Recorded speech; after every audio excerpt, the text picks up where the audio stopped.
championships, and you underestimate them at your peril. If anyone knows this, it's the Texas Rangers, a Yankee stepping stone to their last 2 world titles. A year ago, Texas could muster only 1 run in 3 futile games. They've now lost 6 straight postseason games to New York. But the Rangers boast a trio of potential Hall of Famers, and this is the best Ranger team ever. Will they stop the Bronx Bombers from bullying them again, or will the Yankees toss them aside as they pursue World Championship number 25? Game 1 next. 95 World Championships contested in this century. World Series didn't start till 1903. Then they skipped a year, and of course in 94 the season ended before they could play a World Series. Potentially they could win 25 of 95 in the century. The Budweiser starting lineup, the 4 hitters 2 through 5 all topped 100 RBIs, and Zeal in the number 6 slot just missed with 98. Rafael Palmeiro continuing his march toward the Hall of Fame, second behind Matty Ramirez in slugging percentage, second in the league to Ramirez in RBIs, and 1 behind Ken Griffey Jr., 47 to 48, for the league home run leadership. And the thing that impresses me about this lineup, Bob, is that you have a left-handed hitter, right-handed hitter, left-handed hitter, right-handed hitter, all through the lineup. You cannot bring in a reliever and let him pitch to 2 or 3 hitters in a row. This is almost a perfect lineup. That's how you try to match your lineup. And this is the lineup that Orlando Hernandez will have to face. And the key to me, Bob, is he's going to have to be able to pitch these left-handers inside to keep them honest. But pitching them inside here at Yankee Stadium, if you make the slightest mistake, they will pop it into the right field stand. So he's going to have sharp control, and he's going to have to be able to change speeds well. And let's take a look at the defense behind Hernandez. And they've highlighted Chuck Knobloch, and you can see why. He had 26 errors, and that led all Major League second basemen in errors. And he has struggled at times with his throwing this year. But he's a gamer, and he's played well in the past, and the Yankees only hope that he can bounce back. Back of the plate, Jorge Posada has committed 17 pass balls. It's a very high figure. There's no knuckleballer on this staff. This isn't Jason Varitek trying to handle Tim Wakefield in Boston. 17 pass balls, and he doesn't even catch close to every day because Girardi gets some of the work. But one of the things we should know, Bob, is with those errors, they have given up 30 more unearned runs this year than they did last year.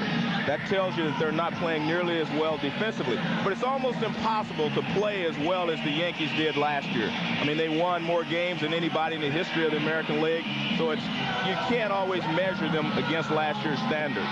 There's Joe Girardi. He's part of the catching corps, and there you see Joe Torre and Don Zimmer. And Don Zimmer is one of those guys that we always look at, and they call him Popeye. He has a baseball face. I guess. Popeye. 51 years in baseball. At age 68, filled in as the manager when prostate cancer early in the season sidelined Joe Torre for the campaign's first 6 weeks. Mark McLemore heading toward the plate to start it off. A year ago, these teams met in the first round. The Yankees swept it. They came in 26 games better than Texas for the regular season. This year, they're separated by only 3 games.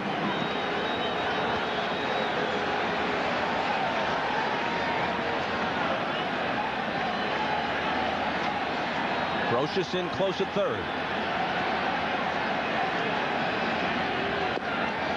A strike at the knees. The plate umpire is Jim Joyce. Chuck Merriweather at first. Tim Welke at second. Crew chief Jim McKean at third. Left field line John Shulock. Right field line Durwood Merrill. 0-2.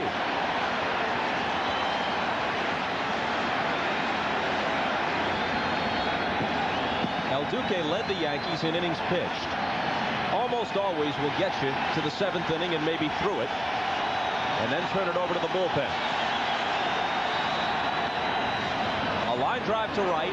O'Neill comes on to take it. Well, we mentioned that he's going to have to pitch the left-handers inside to keep them honest. He got 2 strikes on McLemore, and he comes inside. He jammed him just enough that he couldn't get much lumber on it. But if he moves that ball out over the plate, he will have problems. On the other hand, he's murder on right-handed hitters. with the variety of breaking stuff and that arm angle of his. And here's Ivan Rodriguez. I mean, you cannot discount him at the top of your list for the most valuable player in the league. He plays a very difficult position. He puts up all the offensive numbers of all the other big guys, and he can steal bases as well. Fouled away. Unless you're going to vote Pedro Martinez, the Cy Young Award winner and the MVP, I think if you're going with an everyday player, despite the great seasons that others have enjoyed in the American League, this would be my choice. And I think you just made the point of why an everyday player should get the nod. Nothing against Martinez. He's going to win the Cy Young Award. But when you have everyday players who are deserving, I think it should go to one of them. A line drive toward the gap in right center. Williams and O'Neill in pursuit. This ball is really carrying, and it's off the wall on the fly. Rodriguez pulls in with a one-out double. And that's the approach that he always takes. He's always going towards right field. If you hang something inside, he will pull it. But watch the pitch. It doesn't matter whether the fastball is inside or out over the plate. He still takes everything the other way. And watch the pitch. Out over the plate, and he rips it in the right center field. Stays back and uses his hands. Beautiful swing there by Ivan Rodriguez. And he does that very well, going the other way. Now Rusty Greer, easy to overlook in a power-laden lineup like this, but he knocked in 101.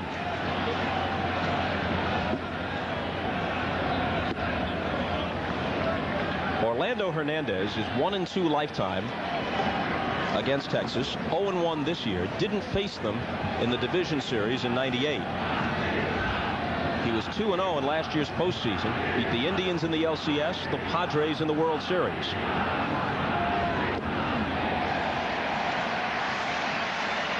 That victory in Cleveland in Game 4, the only time the Yankees really had their backs to the wall in the entire regular or postseason. They were down 2-1. That was the single biggest game pitched by any Yankee in '98. Threw 7 shutout innings that day. Down and in, 2-1. And Bob, that's the reason that Joe Torre decided to start Orlando Hernandez. He says he still remembers that game he pitched in Cleveland last year. And he also knows that he still has Andy Pettit, David Cone, and Roger Clemens to fall back on. The 2-1 pitch. Misses, 3 balls and a strike. With Gonzalez waiting on deck.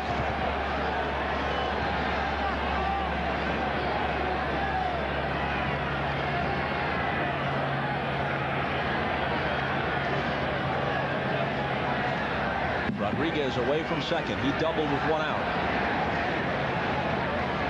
The 3-1 pitch to Rusty Greer. Misses inside. 2 on for Juan Gonzalez.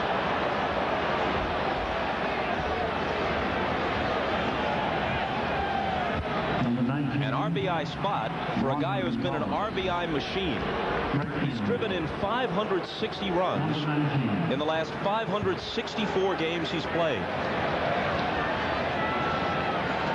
And this is where Rafael Palmeiro really has a presence in this lineup.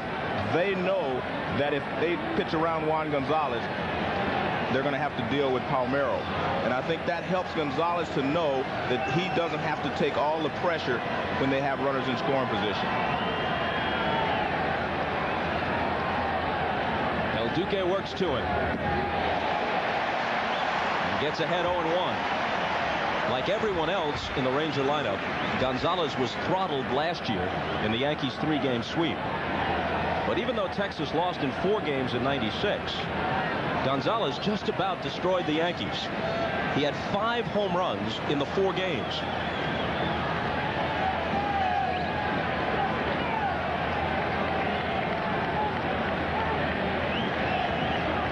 The 0-1.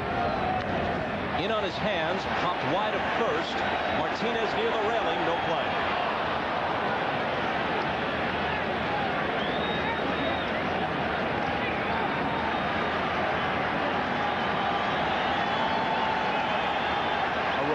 Of what any opposing pitcher is looking at when he addresses the heart of this Ranger order.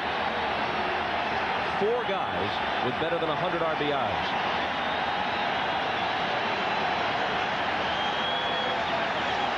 Can you Imagine knocking in 148 and not leading the league. Manny Ramirez had 165 for Cleveland.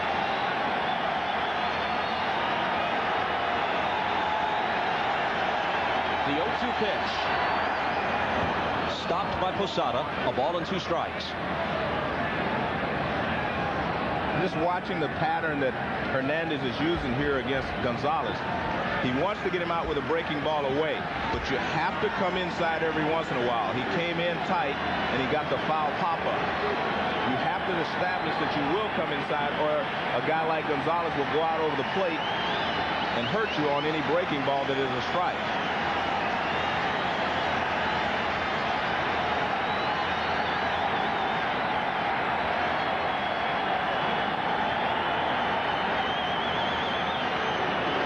Duque made Gonzalez wait too long.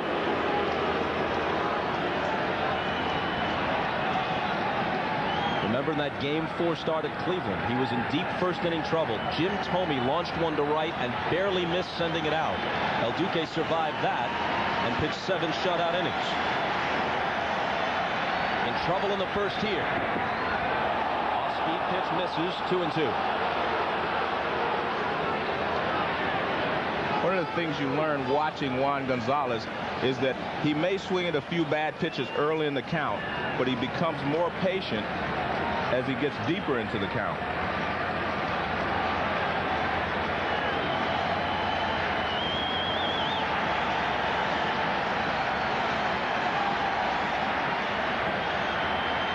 El Duque wheels and looks Rodriguez back to second.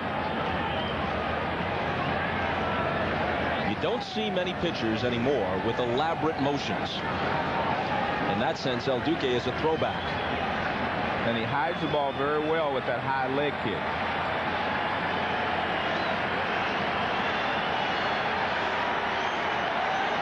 Now the 2-2. Got a piece of it. Good pitch. I mean, that was an off-speed sidearm breaking ball, and all Gonzalez could do was foul it off. He did a great job of just fouling it off. He doesn't go with the high leg kick here, but he comes sidearm, and he takes a lot off of it. Now watch where the pitch is, breaking off the plate, and Gonzalez just gets a piece of it.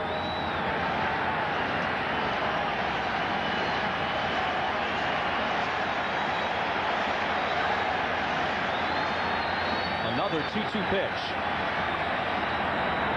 Come on and miss. Beautiful pitch. Well, he definitely wanted to get him out with a breaking ball away. So he starts him off with a breaking ball away. Then he keeps him honest by coming inside. Now everything else is away. You only have to come inside once to keep him honest, and he did that. So he kept teasing him until he got him to go for the bad pitch off the plate. That is Orlando Hernandez at his best right there against a right-handed hitter. But this is, again, why I like the Texas lineup. Now he doesn't have that same pattern that he can use here against Palmeiro. He has to change his pattern here. So you can't get in the groove if you're not facing 2 or 3 right-handers in a row. Palmeiro brings some gaudy numbers to the plate, but not against El Duque. Hitless in 11 career at-bats versus Hernandez.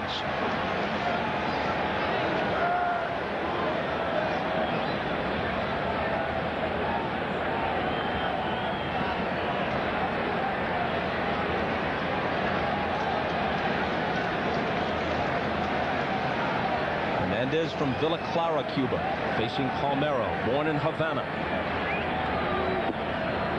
Ball 1.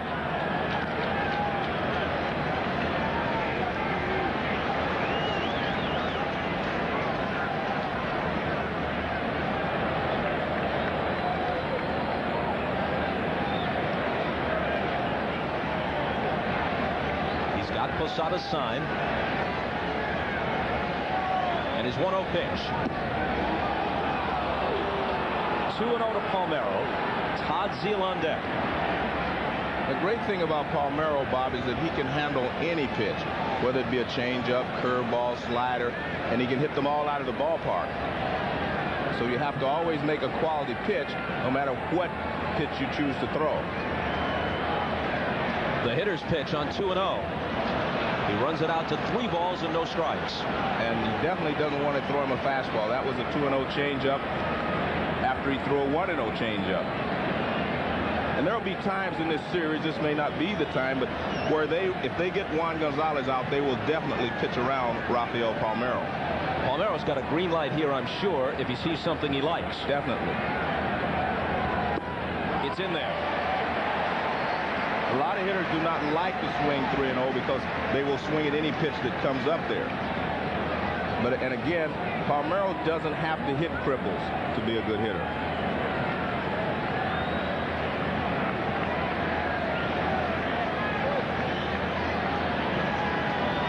Hernandez working very deliberately, and now Posada wants to talk with him.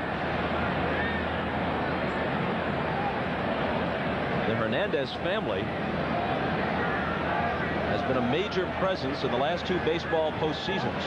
Half-brother Livan Hernandez, now with the Giants, was 4-0 for the Marlins in '97, including 2 World Series victories. And then El Duque wins his only 2 starts in October last year.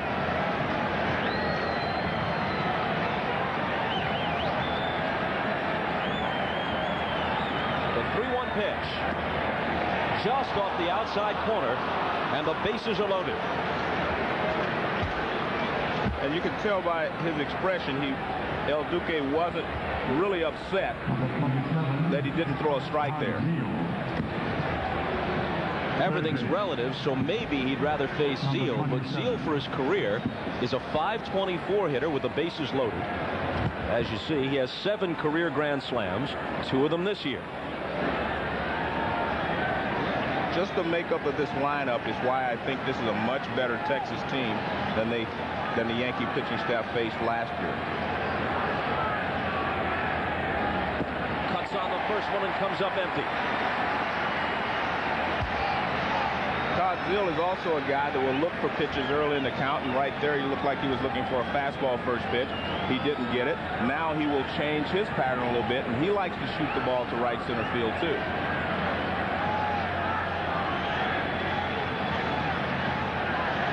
Bases loaded, 2 out, top of the first. A ball and a strike to Zeal. Torre was Zeal's manager in St. Louis and did with him what had been done with Torre himself in his own playing career. Switched him from catcher to third base. El Duque in hot water on a chilly night. Brings it home on 1-1 and gets ahead now, a ball and 2 strikes.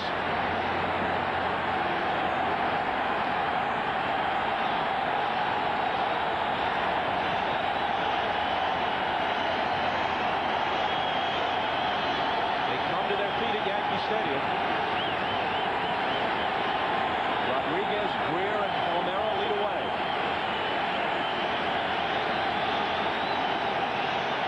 And the 1-2 pitch. Struck him out. He walked 2, he fanned 2, and he stranded 3. Through in the top of the first. And mistakenly, we're looking at their lineup. They'll bat again in the next inning. How about the Yanks, you say? Well, it'll be Knobloch, Jeter, and O'Neill in the bottom of the first. Here they come.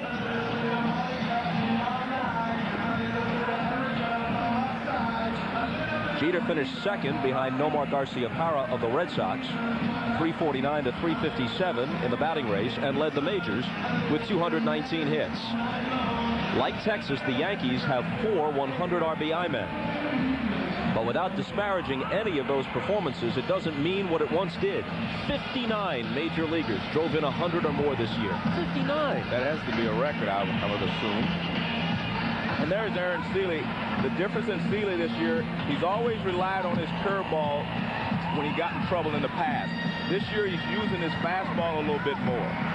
And let's take a look at the defense behind him. Ivan Rodriguez, 1 pass ball the entire season. And he's probably going to win another Gold Glove. Probably. Yeah, put that in the bank. Unbelievable. He is such a great catcher that you take the running game out of the way. You may hit and run, but you do not have many guys trying just a straight steal against him. He threw out 53% of would-be base stealers. No one else in the American League even reached 40%. The Yankee catchers, just as a point of comparison, Posada and Girardi, each around 20 to 25%. And there isn't a lefty among the Texas starters, so he's not getting that much help holding runners close. That's one of the reasons why he'll win his 8th consecutive Gold Glove.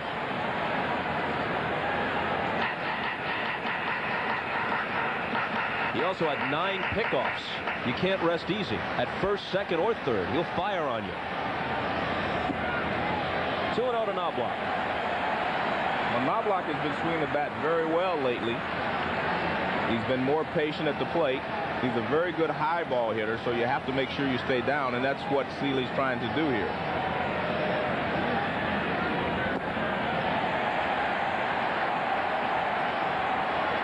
Three 3-0 to the Yankee leadoff man, who hit .292 for the year.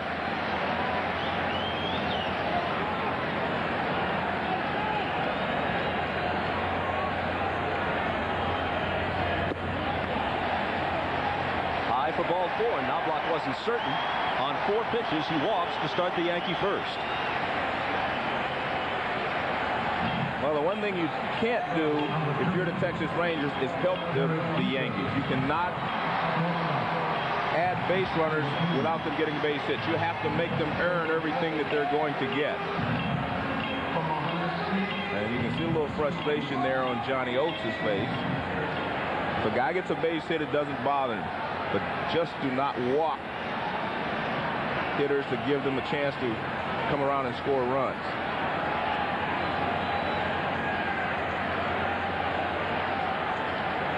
Jeter to the plate, O'Neill on deck. And he still hasn't thrown a strike. Rodriguez out to talk with him.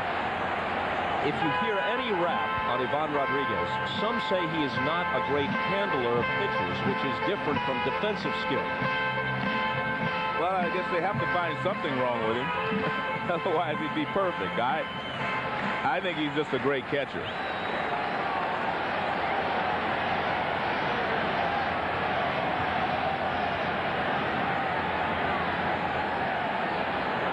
Seeley has his sign. And the 1-0 pitch. 2-0. Aaron Seeley is 29 years old, 6'5", 220, former Red Sox. Never did as well with them as he has the past 2 years with Texas. He was an All-Star in '98, and he's second in total victories the last 2 years in the American League, second only to Pedro Martinez. Fouled off, and that's the first strike that Seeley has thrown, if it was a strike.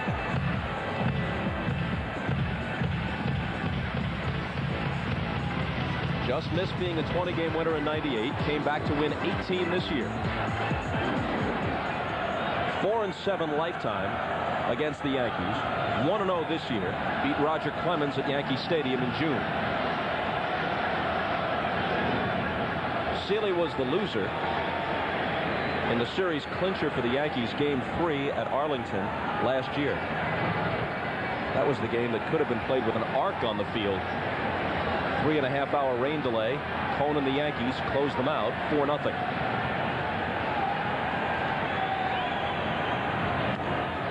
2-2. Well, the one thing I'm noticing about Seeley, he has a lot of movement on his fastball. He's not throwing a straight fastball, so he's getting movement. And the one thing you have to always be aware of is he has a great curveball. We have not seen it so far in this game because he was behind every hitter, but he has a great curveball.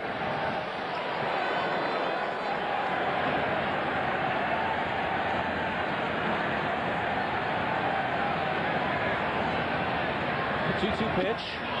Did Jeter lay off? He tipped it back into the glove of Rodriguez.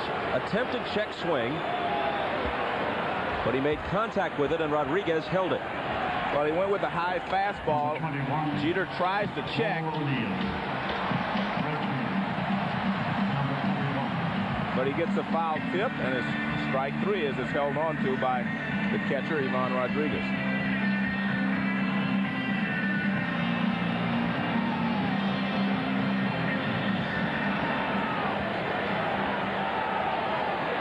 I don't know whether Jeter is more displeased with the call or with his at-bat. Well, I think he figured he had one good pitch to hit.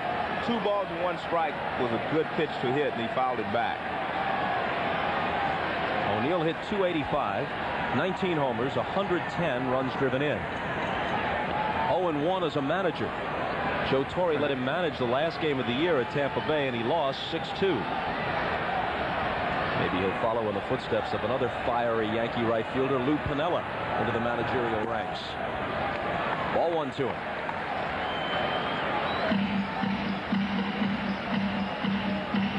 He's playing with a bruised right side, but he says he's close to 100%. He ran into the low barrier in foul ground in Tampa Bay over the weekend.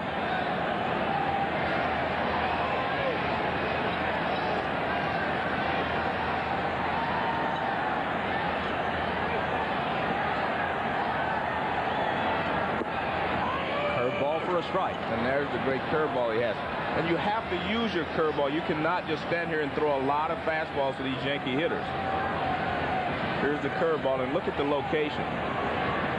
Right on the outside corner. As I recall, O'Neill took a Seeley curveball the opposite way for a home run in the Game 3 win in the division series last October. Rolled foul, 1-2. The difference, scouts say, between Seeley with the Red Sox when he was a more tentative pitcher and now is that he used to use the curve to set up the fastball. Now he's using the fastball to set up the curve. Well, what he did before, anytime he got in trouble, you knew that he was going to go to the curveball. And there are a lot of hitters in the major leagues who can hit the curveball when it's a strike. But what you do, if you can get ahead with the fastball, and then you can get him to chase the breaking ball when it starts in the strike zone and breaks out of the zone.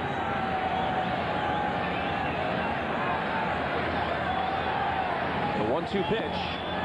Up and in, 2-2. Knobloch at first has swiped 28 bases. And he's been caught 9 times.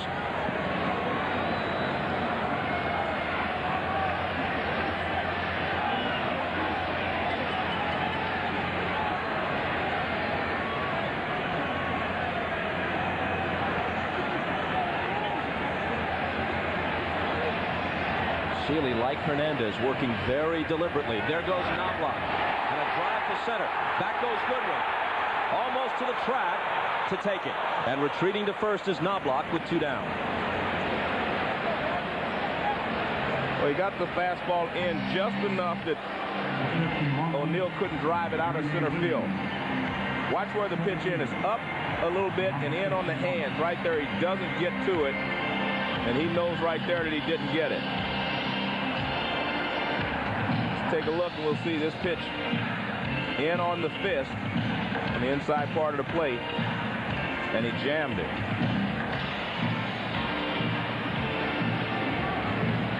So that'll leave it up to Bernie Williams. The batting champion a year ago at 339 hiked it 3 points to 342, but finished 3rd behind Garciaparra and Jeter. Bob Knobloch was running on the pitch, and I think he was running because he expected a curveball to be thrown to O'Neill, and he's trying to pick his spots like that. If you can figure out when he's going to throw a curveball, you have a chance of stealing even on Ivan Rodriguez. Fastball high.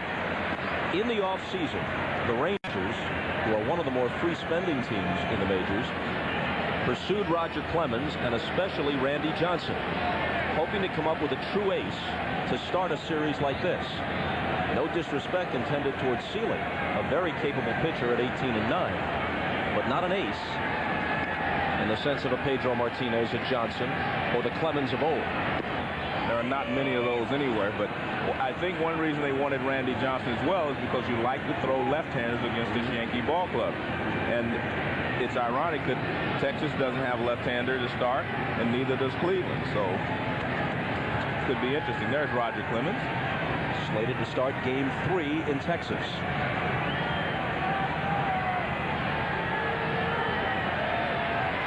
Seeley works 1-1. Hits softly into center. Goodwin racing in. Gets there. Nice tumbling catch by Tom Goodwin to conclude the Yankee first. No score after 1 in the Bronx. Our aerial views are courtesy of the Goodyear Tire and Rubber Company. Overhead, Goodyear blimps Stars and Stripes, based in Pompano Beach, Florida. They started up here from Pompano Beach just after the All-Star game and arrived moments before game time. This inning catch by Goodwin was tougher than it appeared because the ball was hit off the end of the bat. Bernie Williams took a big swing, and a lot of times a guy will break back because the hitter takes a big swing, but he got a great jump on it, and he comes in and makes the tumbling catch. When a hitter takes a big swing, the first inclination is to start back, but he hit that off the end of the bat, and he got a great jump on it. Bottom of the order. In the top of the second, Stevens, Clayton, and Goodwin. A couple of things changed for Lee Stevens this year. He was going to platoon at DH with the right-handed hitting Mike Sims. Sims got hurt before the season started. Fouled away for strike one. He thought he'd be the DH. Instead, he wound up playing first base for the most part, with Palmeiro DHing because of a balky knee. And Stevens, who had never hit left-handers well, hit over 300 against southpaws this year, and was an unsung hero in all departments for the Rangers. El Duque moves him away, a ball and a strike. This is an inning I think El Duque has to settle down, make sure that he has all his pitches working, and just try to establish that he's in control out there on the mound.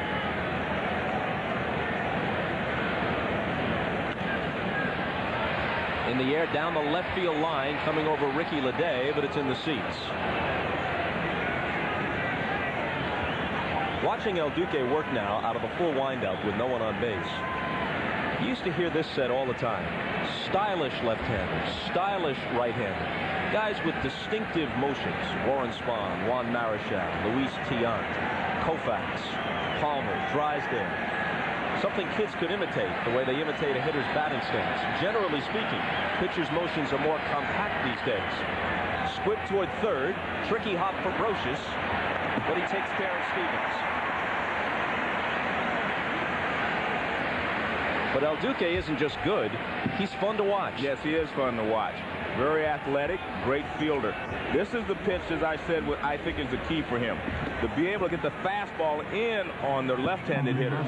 He cannot throw the off-speed breaking ball to the left-handed hitters and get them to chase it as he does the right-handed hitters. So to combat the left-handed hitters, he can come inside with the fastball, throw the changeup away.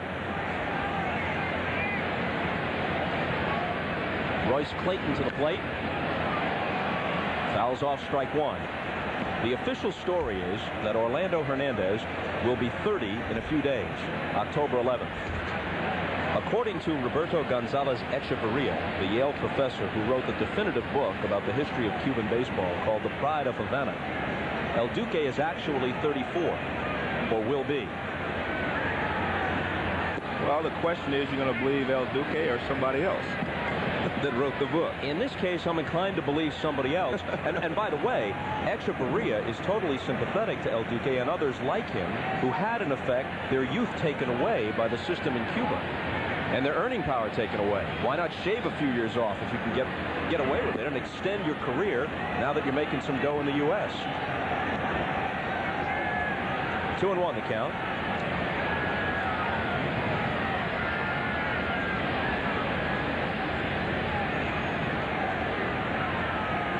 I guess I always know the day my mom told me I was born.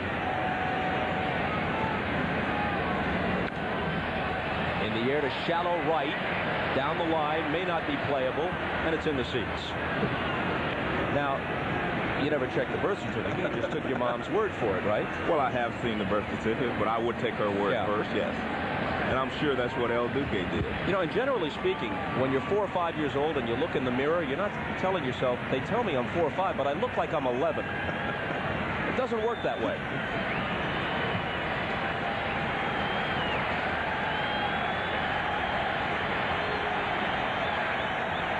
One out, nobody on. Clayton with 288 this year with 14 homers awaits a 2-2 pitch. Swings and misses, the third strikeout of the game for El Duque. And what he's been able to do against the right-handed hitters after he got Gonzalez to chase the breaking ball in the dirt is that he gets them looking for the off-speed pitch, and he's been able to throw the fastball by them. He did the same thing to Todd Zeile, and he does it here again to Royce Clayton. They're sitting on the breaking ball because that's the toughest pitch for them to handle, and before you know it, he's throwing the fastball by you.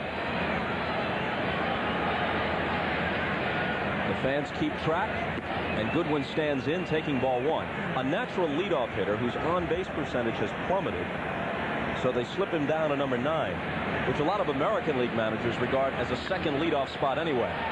In on his fists, a soft fly to center, and in contrast to the first, when the Rangers loaded the bases without scoring, they go in order against Del Duque in the second.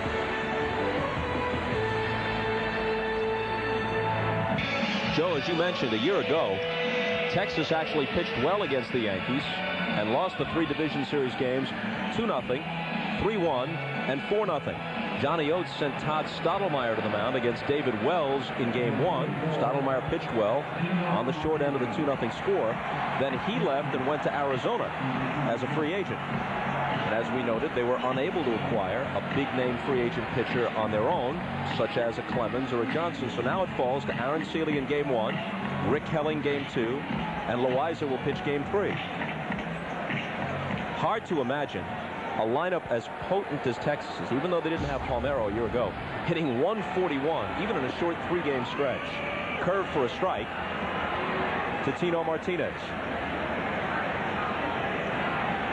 Martinez really feasted on Ranger pitching this year. 396 against Texas with 6 home runs.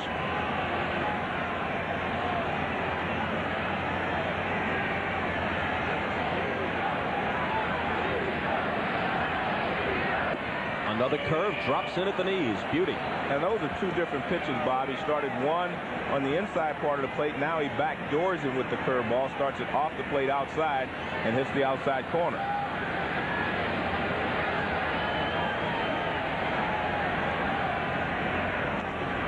A third curveball. This one is fouled in the dirt, and it got a piece of Rodriguez. And with 2 strikes, you can see what Rodriguez did.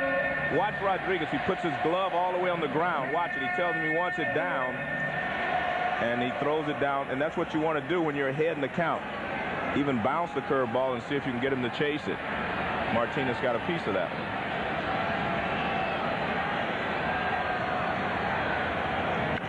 And a fastball sliced foul.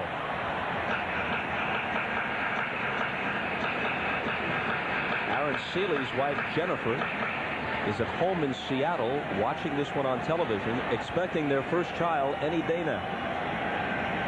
Aaron's thoughts obviously with her. Another 0-2 pitch. Hit hard. A leadoff single for Martinez.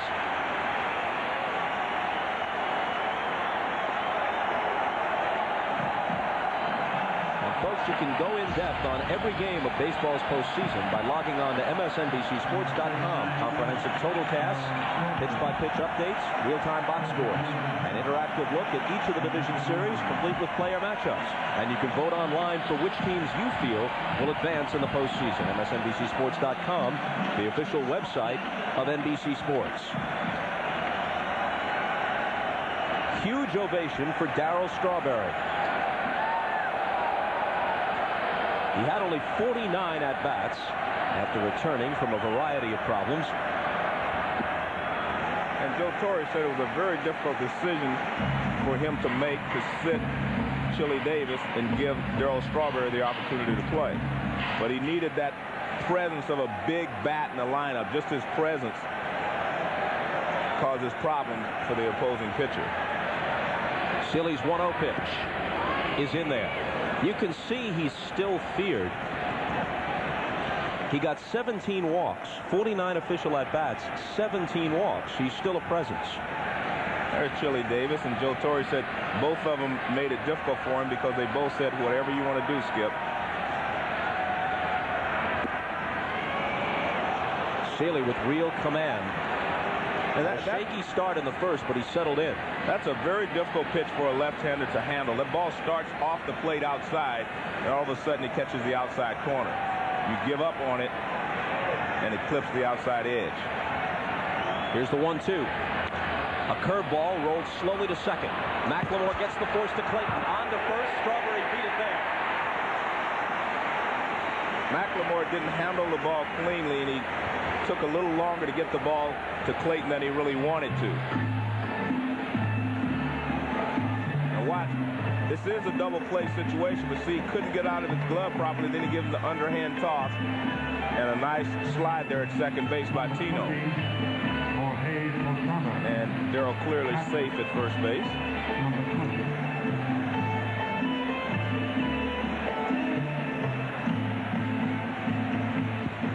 So that'll bring up Posada. One difference between the Yankees of a year ago, who outscored their opponents by an almost ridiculous margin of 309 runs, and this year's team, which was a still impressive plus 169, but nothing like a year ago, is that the bottom third of the order, the 7, 8, and 9 spots, have not produced in 99 as they did in 98. Well, they scored 70 fewer runs this year, had a dozen fewer home runs. I mean, they did not have the same type of numbers that they had last year. Even their earned run average was a third of a run higher. And as I mentioned earlier, they had 30 more earned runs against them than they did the year before. The 1-0 pitch, foul back. Posada, though, is still a dangerous hitter, especially in this ballpark from the left side.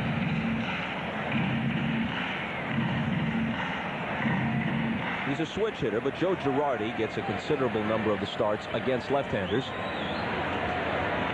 And Girardi will catch Pettit tomorrow night in Game 2. Actually, it's not tomorrow. There's an off night because of the strange scheduling to accommodate television in the division series. Game 2 won't be played until Thursday night here. 1-2.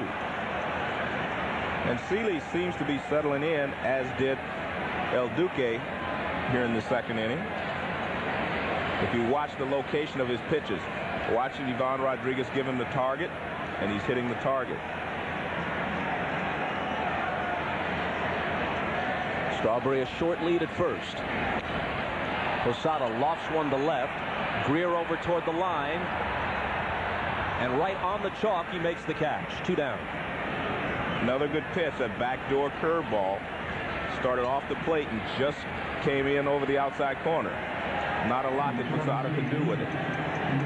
Watch the target that Ivan Rodriguez gives. Look at the target. Now watch where this pitch would have ended up. Right on the target. Here's from behind the plate. This is the view Rodriguez gets. Right on the outside edge. And Posada hits the fly ball to left field. That's really spotting the curveball well. Normally with a curveball, you just try to throw a strike with it. But Seeley is moving the curveball around, inside and outside. Now Ricky Leday with 276 with 9 home runs, platooning in left field with Chad Curtis. But Leday is going to get all the work in this series because the Rangers have no lefty starters. So Curtis will come off the bench if he plays at all. Shane Spencer, who was such a sensation toward the end of last year, did not make the roster for this series. He could be added if they get as far as the LCS. They go instead with utility man Clay Bellinger for the 25th spot. Strawberry's running, and the pitch is fouled back to the screen.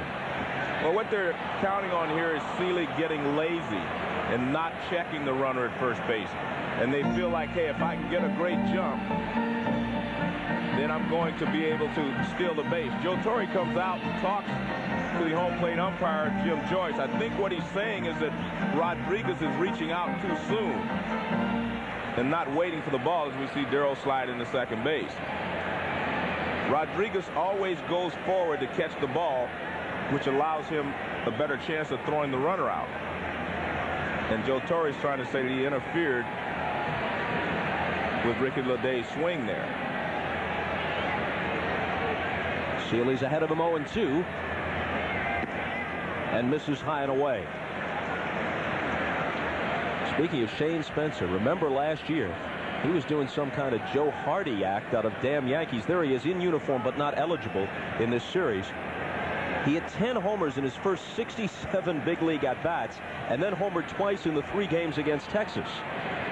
He's come back to earth a bit this year. 8 homers in 205 at-bats. Former replacement player who made it to the big leagues after many years in the minors. And for a while was leading a charmed life.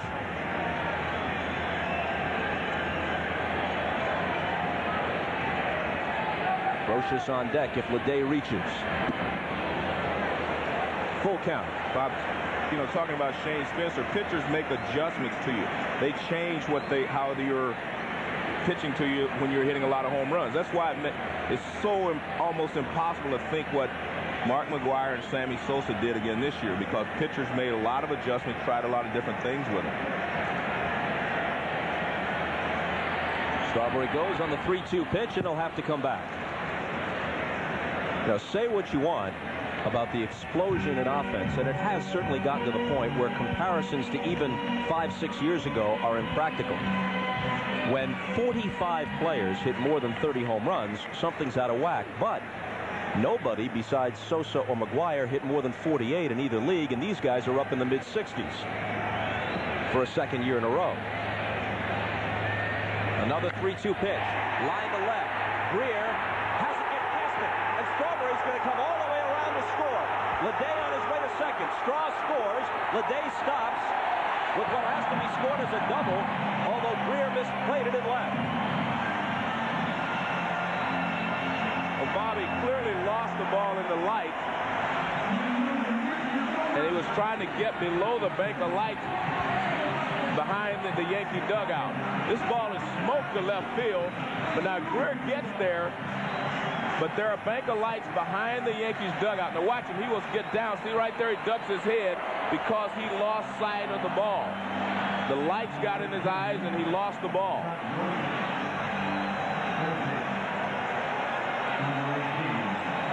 Many a young player has been cowed by the bright lights of New York. In this case, literally.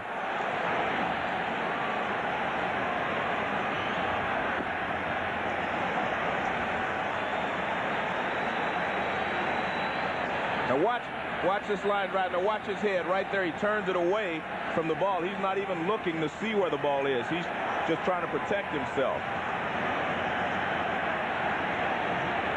Now Brocious trying to add to the 1-0 Yankee lead. A ball and a strike. A year ago, Brocious had the season of his life. He hit 300 with 19 homers, 98 RBIs, had a huge postseason. He was the World Series MVP. This year, the numbers have leveled off more than a bit.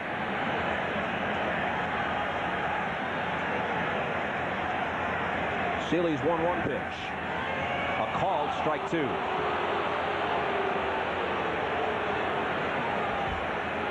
The Yankee GM Brian Cashman says we got to give Scott a mulligan for this year. His dad Maury passed away in September, died at age 55 of cancer, and much of the year Brocious was preoccupied with his struggle for life. In fact, leaving the team on occasion to be with him.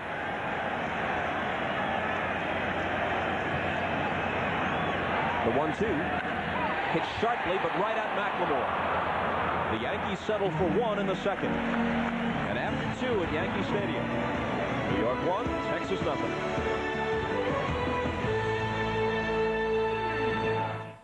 All of a sudden, he can't find the ball. You can see he definitely doesn't know where the ball is. He reaches for it, and then it goes by. Now as he comes in the dugout, this is a touch of class as far as I'm concerned. Watch Aaron Seeley. Here's the guy that he cost the run, and he comes up and pats him on the back. Now watch as he goes by. His teammates will say, hey, man, we understand. And you see guys coming up to him. And no one feels worse about it than Rusty Greer. And that's breaks of the game. Tough Alabaman who plays the game hard, Rusty Greer. Breaking ball from El Duque is down and in to Mark McLemore, starting the third. But you can see the look in his face. Even though his teammates have patted him on the back, said it's okay, he knows how important it is for them to play well defensively and not to make any mistakes here. Center field, Bernie Williams late break, but has time to close ground on it. When you're the underdog and you're in the home team's park, you have to play flawlessly to beat a team like the Yankees. The Yankees are a very experienced and professional-like team. I mean, they go about their job in a professional way, so you cannot make mistakes or give them extra outs or give them runs. But, I mean, nothing he could do about that. The ball just got in the lights.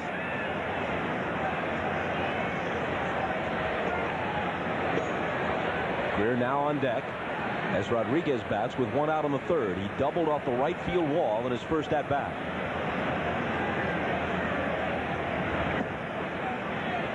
Rodriguez's .332 average was the highest by an American League catcher since the Yankees' Bill Dickey in 1936. And he hit .374 after the All-Star break. This in addition to his unparalleled defensive prowess. A ball and a strike. So let me put this question to you. It almost seems like heresy, but is he as good as Johnny Bench? Well, I think defensively you'd have to say yes, he's in Bench's category. But remember, Johnny Bench was a guy that led the league in RBIs, hit 45 home runs. I mean, he did a lot of things offensively that Rodriguez hasn't done yet. But when 45 homers and 120 or so RBIs meant something different than it does today. You're right. I mean, look at those numbers. I mean, he steals bases, plays defense, drives in runs, and hits for a high average. You can't ask for any more than that. The 1-2 from that sidearm angle, outside 2-2. Ted Simmons, who is now a vice president with the San Diego Padres, but one of the outstanding catchers in the National League and later in the American League when he went to the Brewers before they switched back to the National League. Ted Simmons told me that Rodriguez's footwork is better than Bench's. Best he's seen, the quickest speed he's seen. Well, they were a little, their styles were a little different. A broken bat bloop into center, and Bernie Williams can't get there. So Rodriguez is 2 for 2. Go ahead, Joe. Bench was a power catcher. I mean, he had a great throwing arm. And Rodriguez has a little more finesse behind the plate. Gets rid of the ball very quickly. Here's Rodriguez. Look at that. He keeps his front shoulder in. That's why he's such a good hitter. Every swing he takes, he's aiming everything towards right field. See how he goes into the ball? Everything's going towards right field. And he's able to flip one in the center field, but good hitters do that. Now Rusty Greer trying to atone for his misplay of a moment ago.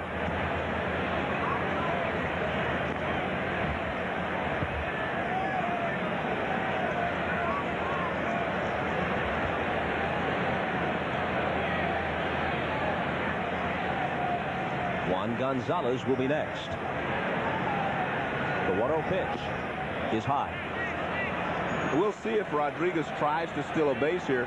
Hernandez gives you a little time to run. He will change his pitching motion every once in a while. He'll speed it up, but he still gives you a little time to run. Anytime a pitcher drops down to throw sidearm, it takes him a little longer to release the ball than it does a guy that's throwing from a 3/4 motion.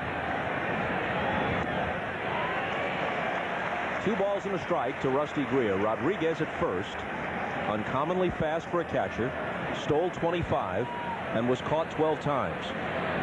And if you would like, this is a perfect hit and run situation. 2 balls, 1 strike, 1 out. And El Duque chases him back.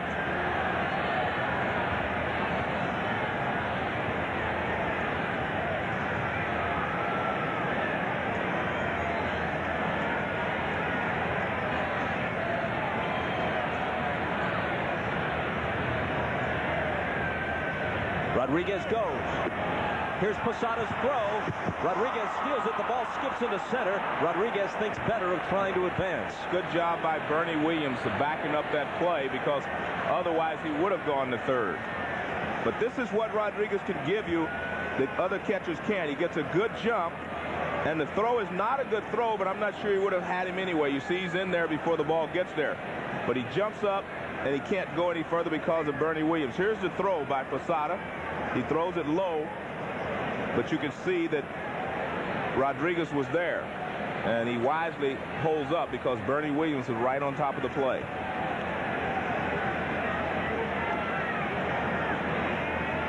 Now Hernandez behind in the count to Greer, 3-1. And he steps off. So Rodriguez has doubled, singled, and stolen a base. And we're just in the top of the third.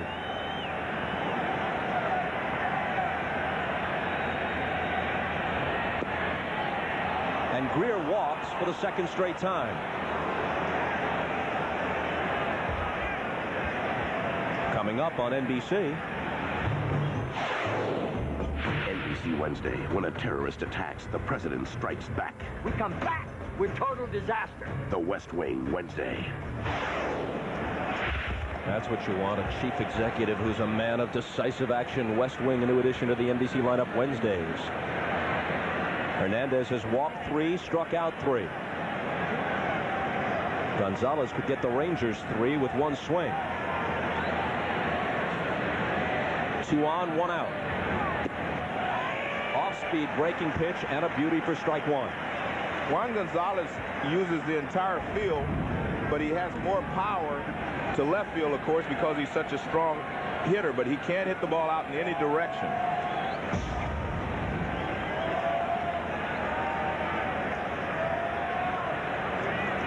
It doesn't get any easier. Palmeiro waits on deck. Gonzalez struck out swinging with 2 men on in the first. A ball and a strike.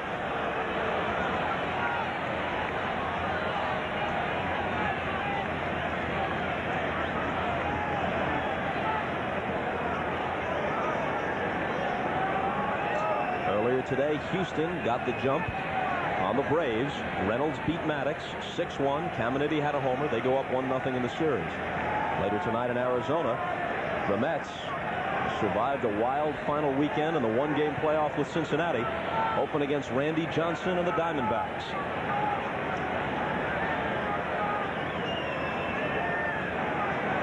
There's the final from Turner Field. And if you're the Houston Astros, you probably feel like you got a monkey off your back. Greg Maddux and the Braves have beaten them continuously in the playoffs in the past. A ball and 2 strikes. He's made 2 great pitches on Gonzalez. He has hit the outside edge with sliders, off-speed sliders. The way he can change speeds, and he comes at you with that motion and those arm angles. If you're a right-handed hitter, even a great one like Gonzalez, this guy's a handful.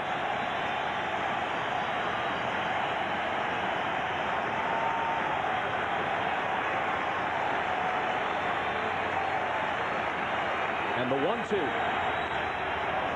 In the air to right center field. Bernie Williams sprinting over on the move. A sliding catch. Rodriguez tags and moves to third. Bobbed by Williams. And Texas now has runners at the corners with 2 out for Palmeiro.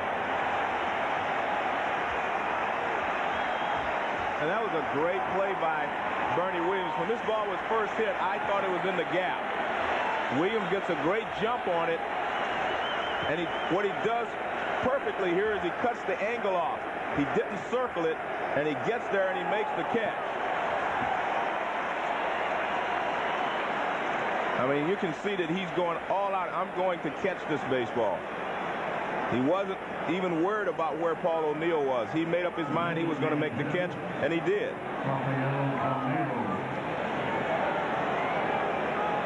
So now Palmeiro, who walked in the first.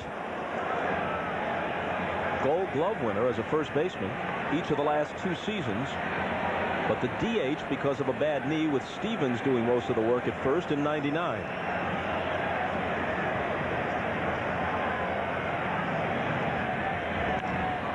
Another chance for Williams. Going back.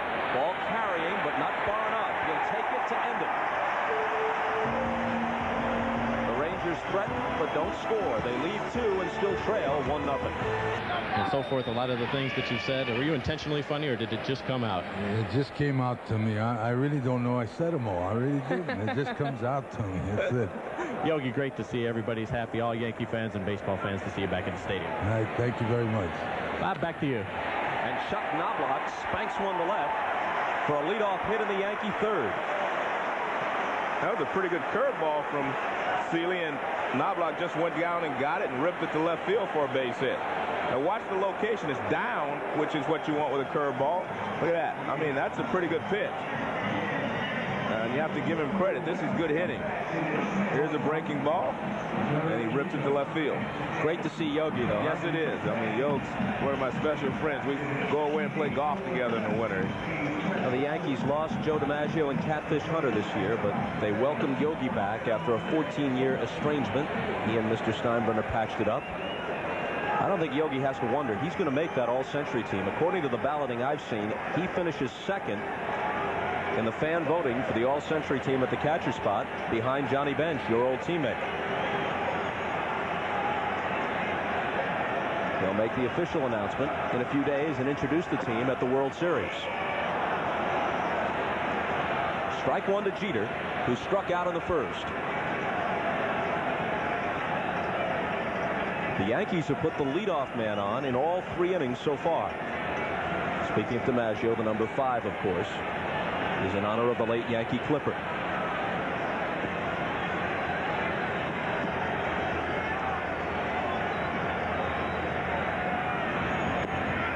Rodriguez bluffs the throw, but Knobloch well aware that half the time he isn't bluffing. He's picked off 9 runners this year. And when the right-handed hitter up there and the ball's toward the outside corner, he's almost in throwing position before he catches the ball.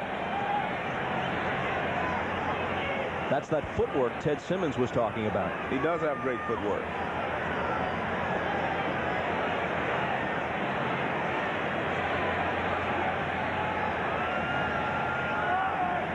Seeley's 0-2 pitch to Jeter.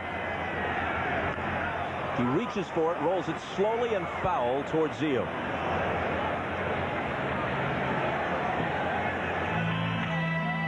Baseball tomorrow. ESPN has Game 2, Astros-Braves. Joe Buck, Tim McCarver open up at Jacobs Field. Red Sox and Indians. Let's see how Cleveland can handle Pedro Martinez, who's 4-0 against them lifetime and just about unhittable down the stretch. And back to ESPN for Mets and Diamondbacks. Game 2 tomorrow night.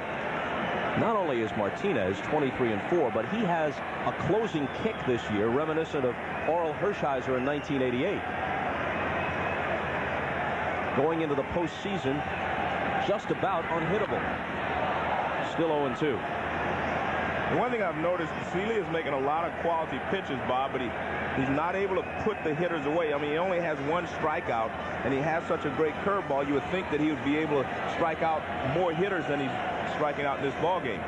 He's got ahead of the hitters, but he's not able to put them away. He's ahead of Jeter, 0-2, and he hasn't been able to just finish him off. And you let a hitter get a look at 4 or 5 extra pitches, and he... Curveball swung on and missed. That's the second strikeout, and both times Jeter was the victim.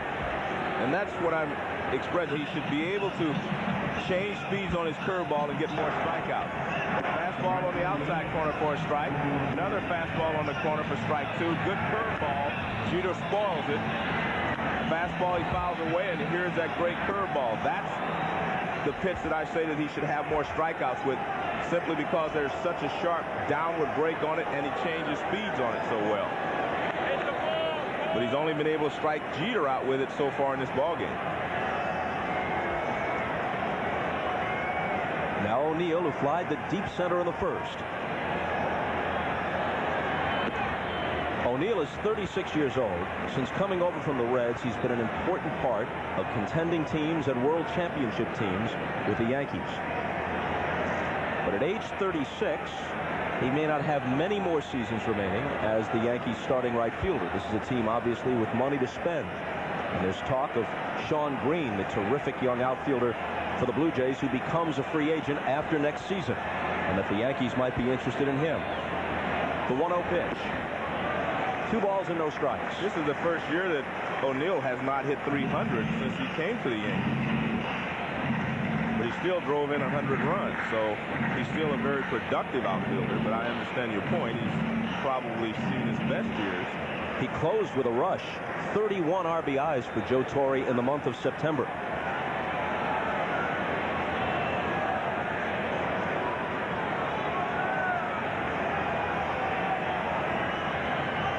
Block inching away from first, and Seeley's 2-0 pitch misses high.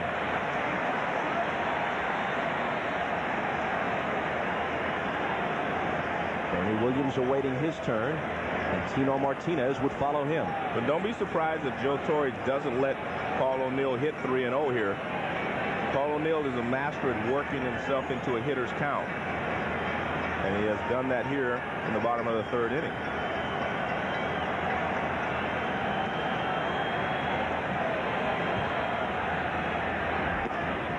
You'll never know. The fastball is high and away. Walks him on 4 pitches.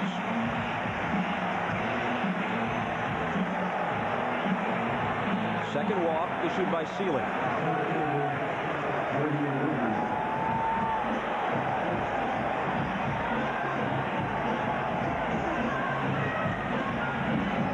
Johnny Oates said before this series began, we have a much better chance this year. They're still good, but nothing like a year ago. They won 16 fewer games. But still, they won 8 of 12 head-to-head against Oates' team this year, including a 21-3 humiliation of the Rangers in Arlington in August. A ball to Williams.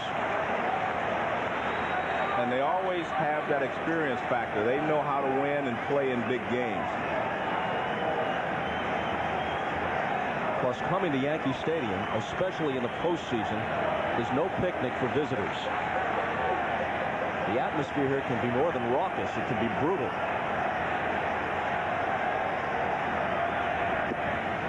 In there, 1-1. Denny Hawking is now with the Twins, well-traveled veteran. Was quoted as saying, you come to Yankee Stadium, you see a dozen 7-year-olds flipping you the bird. It makes you wonder about the youth of America.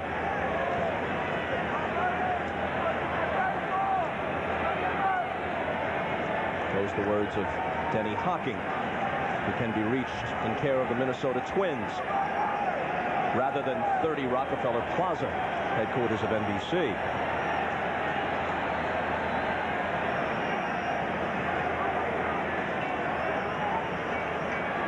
Both Seeley and Hernandez are slow workers, especially with runners on. Here's the 1-1. Williams bounces it towards Stevens. Looks at second, takes the sure out at first. Second and third, 2 out. And Martinez headed for the plate. And one of the things that happened there, Stevens wanted to go to second base, but Paul O'Neill ran in the same direction, stood up, did not go down and look like he was going to slide, and didn't give Stevens an angle to throw to second base.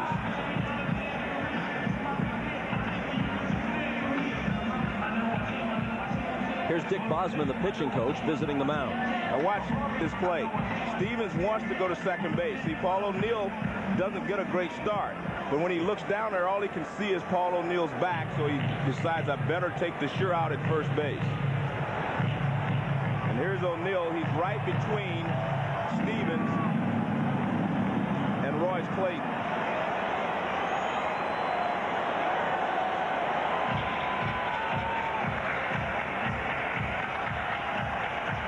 So it's Tino Martinez as Bosman returns to the dugout. First base open, 2 out. Martinez grounded a single to right and is only at bat. With the exception of last year's World Series against San Diego, Martinez, who has been in the postseason every year since 1995, has never been a good playoff or World Series hitter. He had the big grand slam off Mark Langston in Game 1 of the Fall Classic in '98. But generally speaking, he has struggled in the playoffs.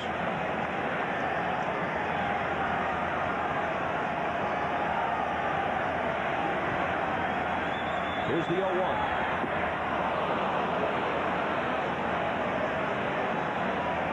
And a lot of people may be wondering, well, why wouldn't you walk Tino Martinez? Because he did get a base hit his first time up. Well, the reason you do not walk him is, first of all, you load the bases, then you give Aaron Seeley less margin for error when he's pitching to Darryl Strawberry. What you do here is try to make tough pitches to Martinez, and if he swings at him, okay. If he doesn't, and you end up walking him, you're still in pretty good shape. Bounces the curveball up there. Nice play by Rodriguez. We mentioned earlier, here's a guy who catches nearly every day. 1 pass ball. 1.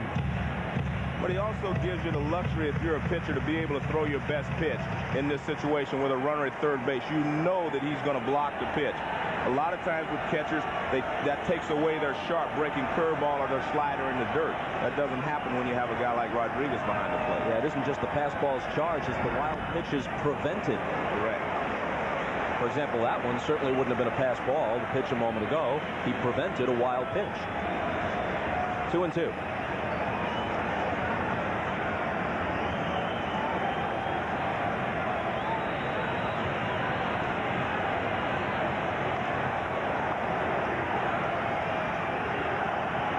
Two on, two out, and the 2-2 pitch. Rolled slowly towards short. Clayton fires to Stevens to retire Martinez, and the Yankees lead 2. After 3, Yankees still lead it 1-0.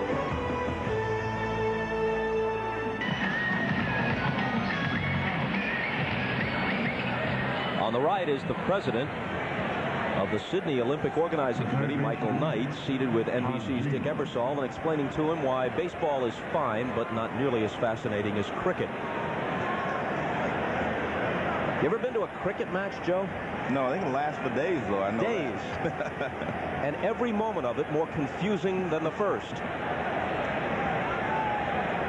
But maybe that's the way the Aussies feel about baseball. Although a few Australians have made it to the major leagues, including the former Yankee Graham Lloyd. Now with Toronto as part of the deal that brought Roger Clemens here. A deal that worked out well for the Blue Jays. Homer Bush played well for them at second. David Wells had a good year. And Graham Lloyd was his usual self, effective against left-handers.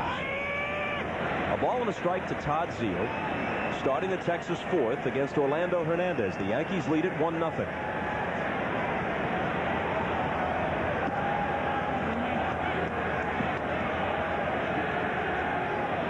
Todd Zeile probably just happy to spend a full season in one place, and a good place. The Rangers, the champions of the American League West. But he is among the majors' most well-traveled players, often it seems being traded just before the deadline to some contending team. Well, they always want his bat in their lineup. I mean, he's always been a pretty good hitter. As you mentioned, he started off as a catcher, and he didn't handle that position as well as they wanted, so he moved to another position. A drive to left center field. Bernie Williams sprinting back, along with Leday at the fence, and Ricky Leday, some 400 feet from home plate, makes the catch. That's one thing that Yankee Stadium affords you, is they give you a place to pitch to. If you can keep the ball towards the big part of the ballpark, you can get the hitters out. I mean, this is a long fly ball. In a lot of ballparks, this is gone. But it's 399 right there in left center field. And Ricky Leday is able to get back there and make the catch. When I was a kid coming to games at Yankee Stadium on the subway, it was 457 to left center. Then after the first remodeling, it was 430. So while 399 is still a long poke into the gap, it's much friendlier to hitters than it once was. It was over 460 to the monuments which were on the field in straightaway center back in those days. A liner down the right field line that's in there for a base hit for Lee Stevens. My mistake, it landed foul. A foul ball and a near extra base hit for Lee Stevens. Well, he hits this off the end of the bat, and it starts to hook right about now, and just out of the reach of the fans, and foul as Derwood Merle signals foul. So a ball and a strike to Stevens, who grounded out his first time up.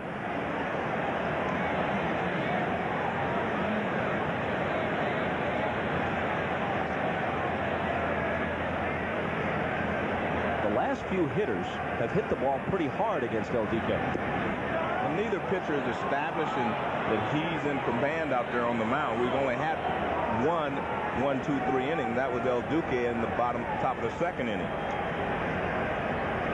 They're throwing a lot of pitches. That one gets the corner, 2-2.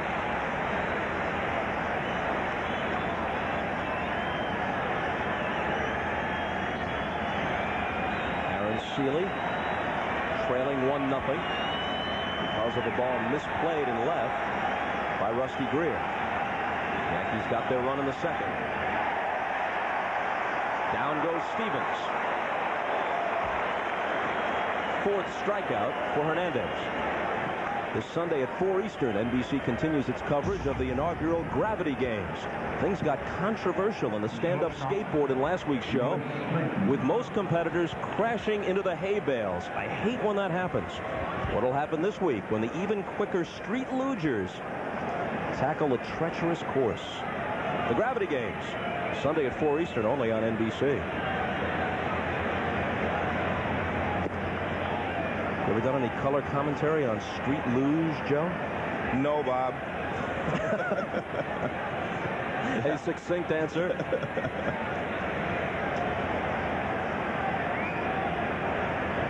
Clayton struck out in his only plate appearance. Hernandez throws the fastball by him upstairs.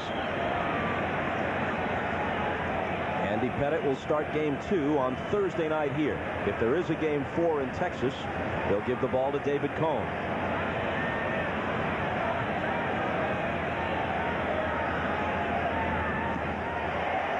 A weak wave at it, 1-2. If there is a 4th game, Johnny Oates plans to come back with Aaron Seeley, tonight's starter. There's the rotation as we understand it right now. Helling and Pettit in game 2 after a night off tomorrow. Clayton with a fly ball to center. Bernie Williams has it lined up. And Hernandez sets them down in order in the 4th. After 3.5, still 1-0 New York. Your blimps Stars and Stripes. Goodyear currently maintains 7 blimps, 3 domestic, 4 international operations.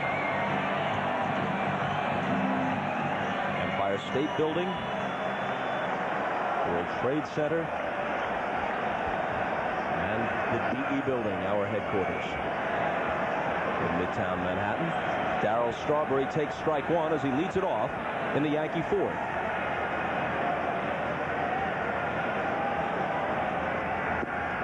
They're still buzzing about the shot Strawberry hit on Friday night at Tropicana Field in Tampa off the catwalk in right center field. A ball that many observers say would have gone better than 500 feet had it been unobstructed. Well, Joe Torre takes it 100 feet farther. He said it would have gone 600 feet. He said it was going to be farther than the ball Reggie Jackson hit in Detroit in the All-Star game. And it brought comparisons to the roof shot that Strawberry hit in Montreal in '88, or the blast off the clock in the pennant race against the Cardinals at Busch Stadium off the Redbird left-hander Ken Daly in '85. He is still a feared presence at the plate. He lost a little pop back as short, and Royce Clayton is there to take it. And a good pitch there by Seeley. He had a 3-1 count, fastball count, and he threw him a slow curveball. And Strawberry was way out in front.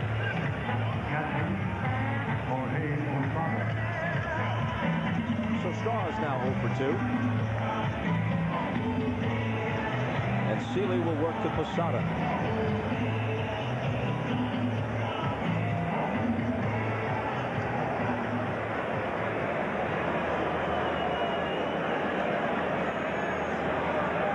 The game is moving at a snail's pace. Each pitcher is deliberate. Each has worked deep into counts. And they're throwing a lot of pitches, Bob, but they're also able to make one good pitch to stay out of deep trouble. But they're throwing a lot of pitches tonight. You see 67 for Hernandez and Seeley at 66. And we're just in the 4th. Aaron Seeley was 18-9 for the year. Prior to the All-Star game, he was 8-6, and his ERA was 5.5. Since then, he's won 10 of 13 decisions, and his ERA is a 1.5 lower, right around 4. You can go 18-9 these days with an ERA of 4.79. The league ERA in the American League is nearly 5, 4.86.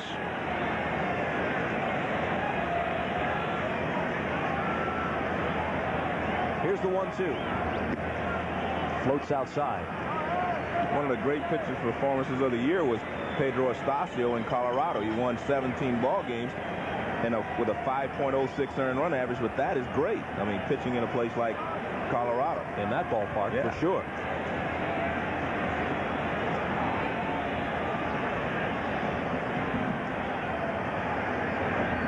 2-2 pitch, slow roller right side. Stevens can't handle it. McLemore picks it up and shovels to Seeley for the out. Nice play by McLemore and Seeley. Seeley never stopped running, and McLemore backing up the play. Stevens got a real funny hop.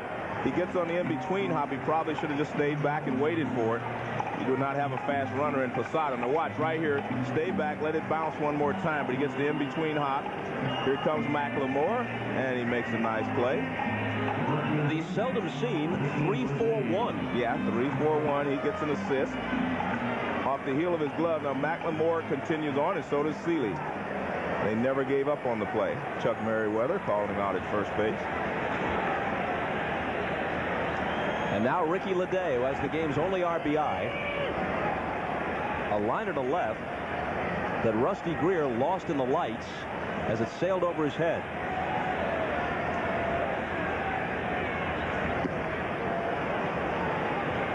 Seeley's fastball is only in the high 80s, but he can throw it by you if you're looking for the breaking ball, which he has established tonight. And his breaking ball is his best pitch. I mean, you have to be, when a guy has a great curveball as he has, you have to always be aware of it in the back of your mind. When the ball starts upstairs, you think it may break down, so you end up swinging at a lot of high fastballs out of the strike zone.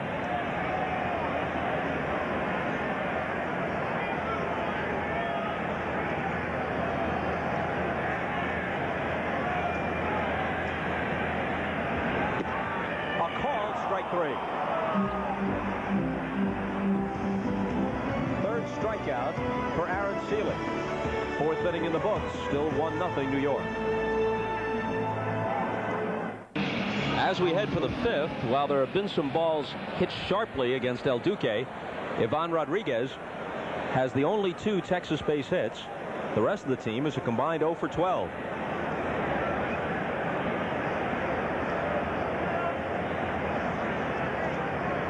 Tom Goodwin in the 9th slot to start it in the 5th. Called strike on the breaking ball. The Rangers have a center field prospect named Ruben Mateo, who sat out part of this year with a broken wrist. But he is said to be a legitimate 5-tool player and may be ticketed to be their starting center fielder next season. Goodwin's the incumbent for now. 0-2. Johnny Oates recently had his contract extended, as did Doug Melvin, the general manager of the club. Why not? The results have been there. Despite the losses to the Yankees in the postseason, this is the 3rd time in 4 years they've made the playoffs. And the other 2 times they played the Yankees and they lost to the Yankees, but the Yankees went on to be world champions. So you can't say that they did not have a successful season. They just could not beat the world champions. Punch to short. Jeter to Martinez for the out. So now back to the top of the order for Mark McLemore, who's 0 for 2. The veteran second baseman has been bothered by bad knees the last couple of years, but he's feeling friskier now. He actually is in better shape physically than he was in 97 or 98.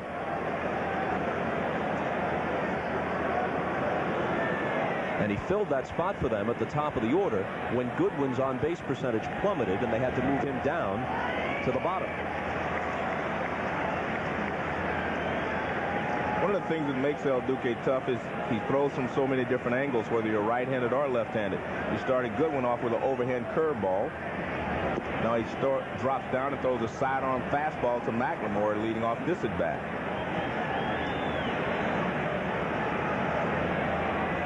Hernandez is now retired 6 in a row.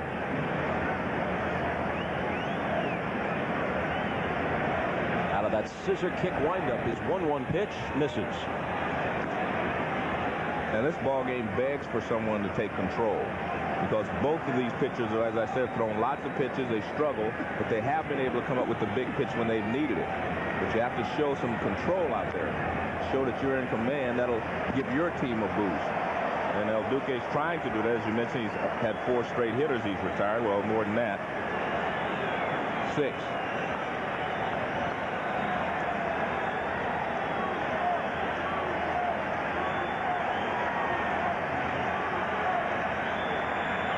And McLemore asks for time.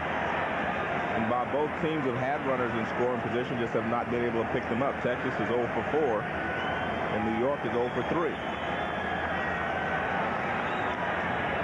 In the air to right. Paul O'Neill over toward the line to take it for the second out.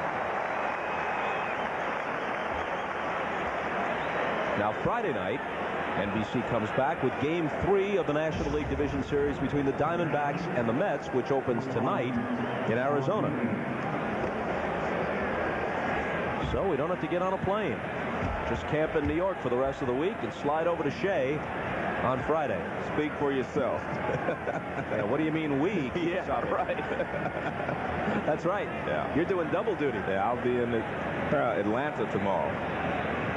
How about it's that time of the year? You love it, right? I love it. You're right. I do. If they could just beam you up from Yeah. park to park, though, that would be even better. Yes. Rodriguez 2 for 2. And smashes one to left, but Leday, almost in his tracks, takes it. So 8 in a row retired now by Hernandez. Midway through, 1-0 New York. Alongside Larry David, co-creator with Jerry Seinfeld of The Seinfeld Show, and Spike Lee, a rabid New York sports fan, as expected, in attendance. Brocious, Knobloch, Jeter in the 5th. Do you see the note? The other day, Billy Crystal, bidding on one of the items in Barry Halper's auction of that incredible collection of baseball memorabilia of his, spent $249,000 for one of Mickey Mantle's gloves. I saw it. I asked him if I gave him 10 grand, would he let me catch a fungo with it? Man, $249.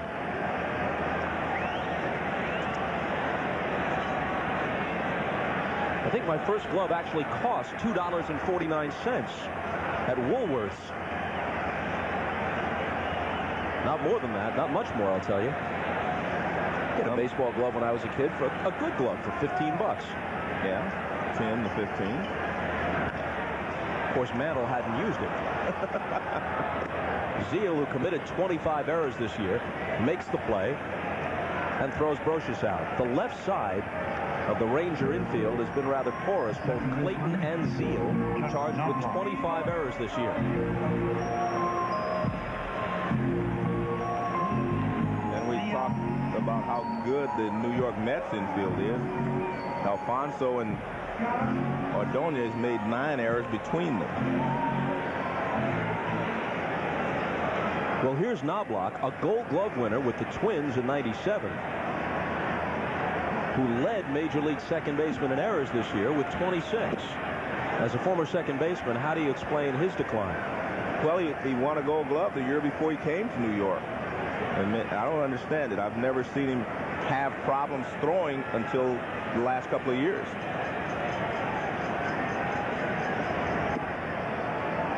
On bang-bang plays, he has little trouble. But when he has time to think about it on a routine ground ball, he's liable to throw it away. It's weird. Not exactly the same as what happened to Steve Sachs years back with the Dodgers, but similar. Well, what was that Yogi Berra said? 90% of this game is mental, and the other 15% is physical.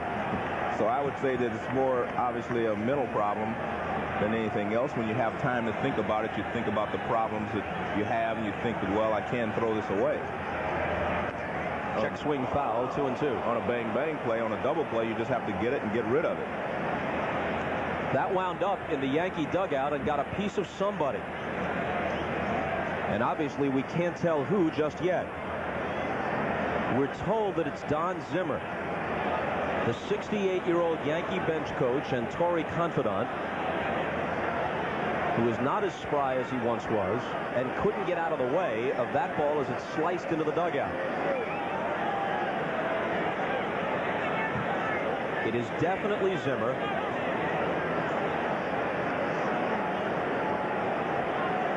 Bob, I'm amazed that this doesn't happen more often, where you have stadiums where there's not a fence in front of the dugout. Because a lot of times, I mean, you do not, I don't care if you're 10 years old or 20 or whatever, you do not have time to get out of the way of a ball because you can only pick it up the last few feet. And you see the concern that Chuck Knobloch has on his face. As baseball fans know, as a player, Don Zimmer suffered a couple of serious beatings.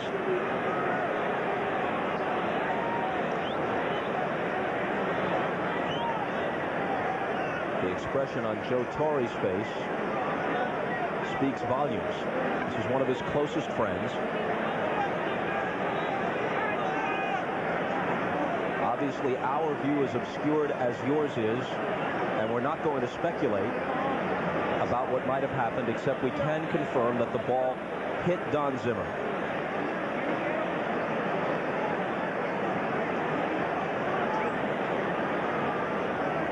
Zimmer has spoken about the possibility of retiring because his knees are aching him so badly that he's in constant pain.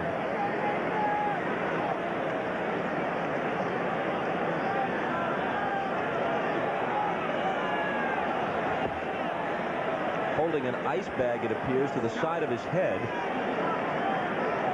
And he is conscious. That's a good sign.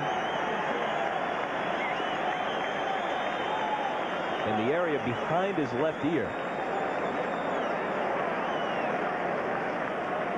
One of the most beloved figures in all of baseball, Don Zimmer. And you don't last that long if people do not like you. Just remember that. 51 years. 1949 was his first year of professional ball.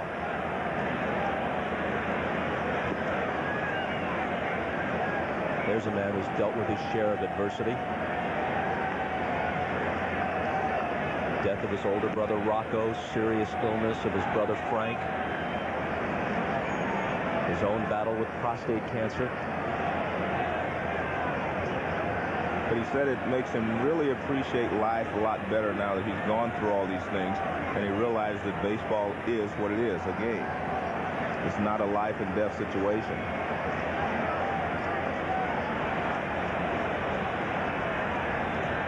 Now Seeley back to work and missing inside the Knobloch, full count.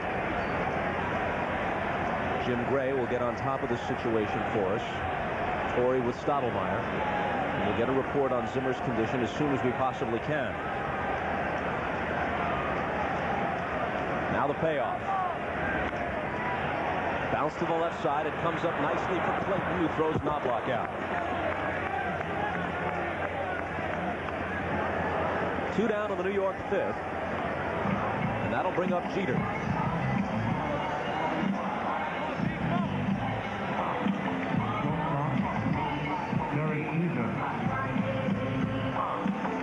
Knobloch seemed to be very upset as he was going back. Upset not so much about making an out, but about what that check swing liner off his bat may have done to Don Zimmer.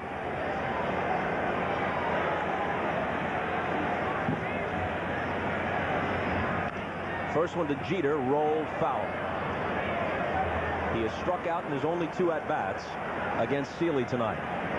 And the great thing about Derek Jeter, Bob, is he has improved each and every year. And that's what you like to see in a player. You're never satisfied with a great season that he had the year before. And he is the consummate team player.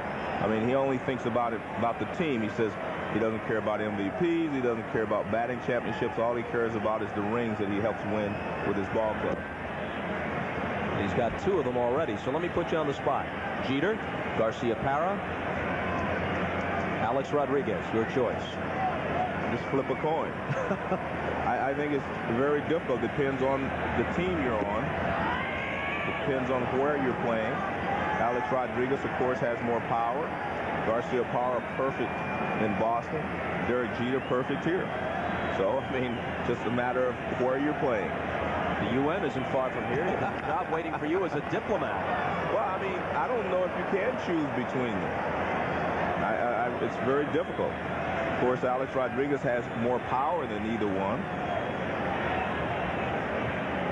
You're talking about 3 guys almost certain, even though it's early in their careers, this is a safe prediction, barring injury or mishap, almost certain to make the Hall of Fame. I think that's the key, barring injuries. And Garcia-Parra has had a few injuries back and getting hit. He's sitting out now. He's going to start tomorrow. He hasn't played for a few days. Alex Rodriguez this year had a knee injury. Derek has been pretty healthy this year. Seeley's 1-2 pitch to him. Fastball high and away. And I think the other problem with trying to choose, Bob, is I don't think any of them have reached their peak. They all seem to be getting better each year. What a thought for American League pitchers. Hit toward the middle, and McLemore can't get to it. Jeter with a 2-out single. And that's the reason he was able to hit 349 this year, Bob. He was behind in the count, and he hit so many balls to right field that McLemore has to shade him that way. But he fights it off until he gets a good pitch to hit. He fought off some tough pitchers' pitches. Now he gets a fastball pretty much in the middle of the plate, and he grounds it right back through the middle. And because it goes the other way, McLemore had him shaded toward right field. No chance to make a play. And when you're a guy that can fight off good pitches and then hammer the ones that they give you, that's why you can hit 349 and drive in 100 runs from the second spot position. That was New York's 4th hit. The Rangers have but 2. Both of them from Ivan Rodriguez. A strike to O'Neill. He's fly to center and walk.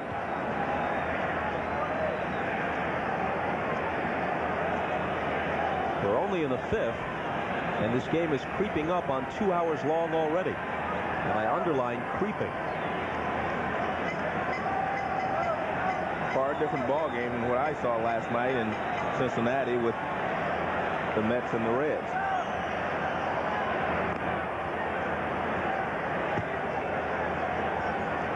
But everything starts on the mound, and last night Al Leiter was in complete control, and neither of these 2 pitchers tonight have been in complete control. They have been able to make quality pitches when they've needed to with runners in scoring position.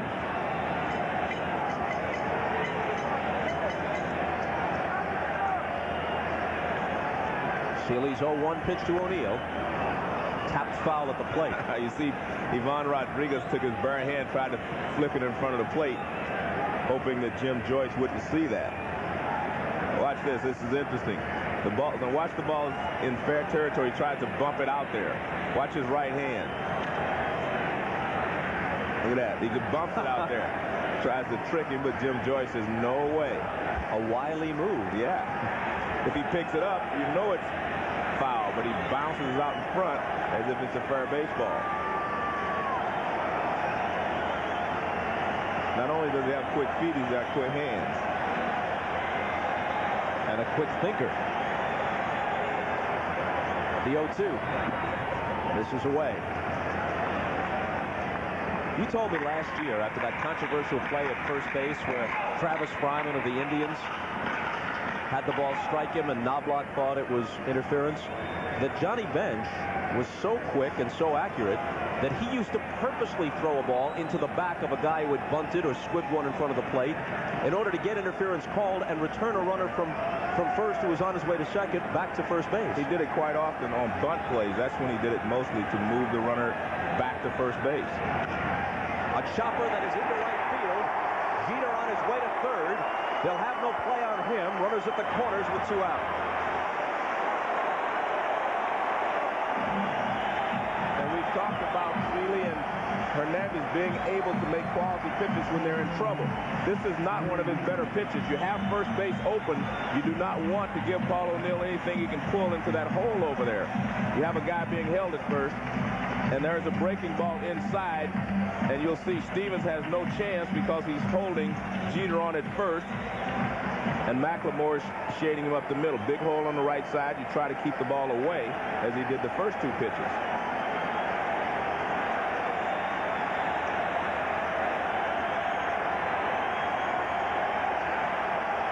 Seeley, who has thrown only 2 complete games in 33 starts, moving toward 100 pitches in the 5th.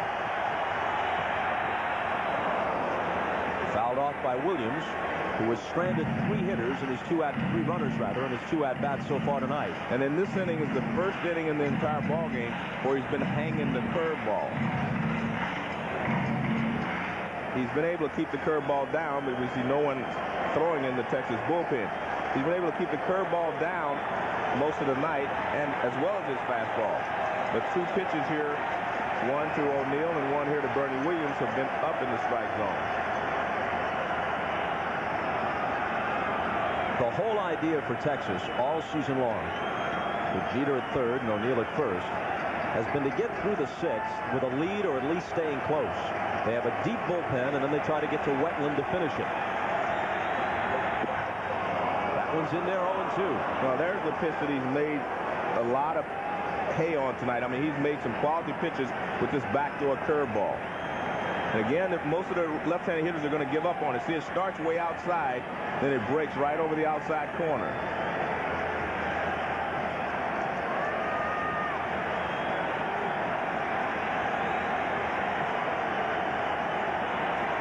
And the 0-2. Blocked by Rodriguez, a ball and 2 strikes. And I guarantee in the scouting report, they say if you get ahead of Bernie Williams, try to throw a breaking ball in the dirt, and he will chase it every once in a while. And that's what that was supposed to be. But again, you have to have confidence in your catcher with a runner at third to bounce the curveball as he did there.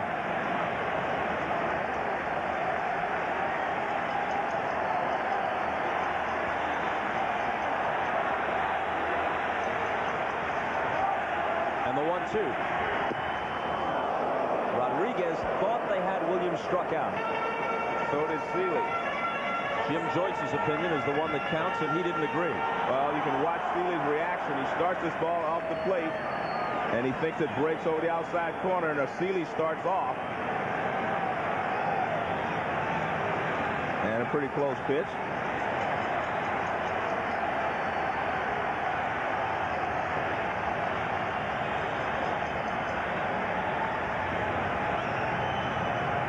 Two-out singles by Jeter and O'Neill put runners at first and third. Yankees trying to add to a 1-0 lead in the 5th. And Seeley's 2-2 pitch. Full count.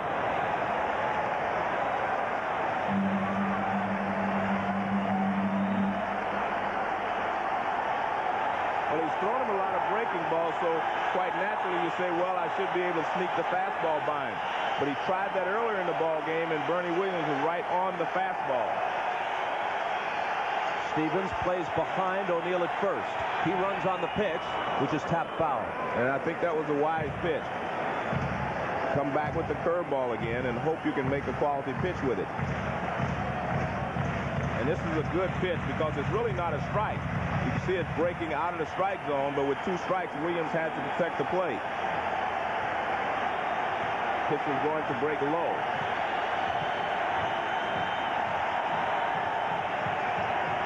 Another 3-2 pitch. A drive to center. Goodwin started in, now goes back. He won't get to it. Off the base of the wall. Jeter scores. O'Neill scores.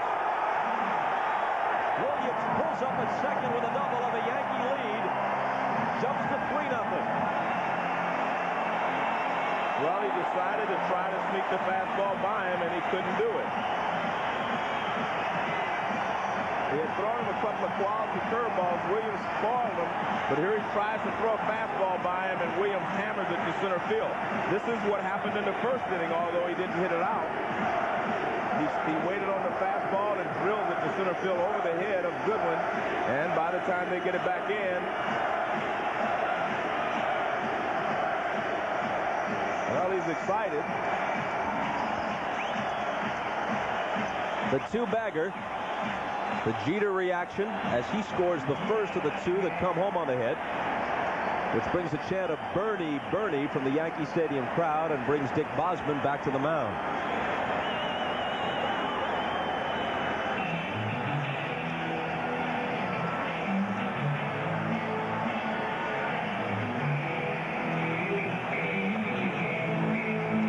Venafro is the lefty, Crabtree the righty. I don't know if there is such a thing as a bad choice of pitches. Curveball, fastball. He was throwing a lot of curveballs to him, so you always figured you sneak a fastball by him, but he got the fastball up and out over the plate.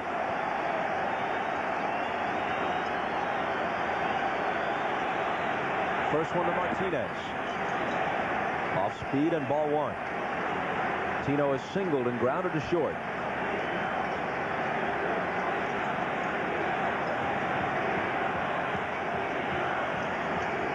This will be Seeley's 103rd pitch.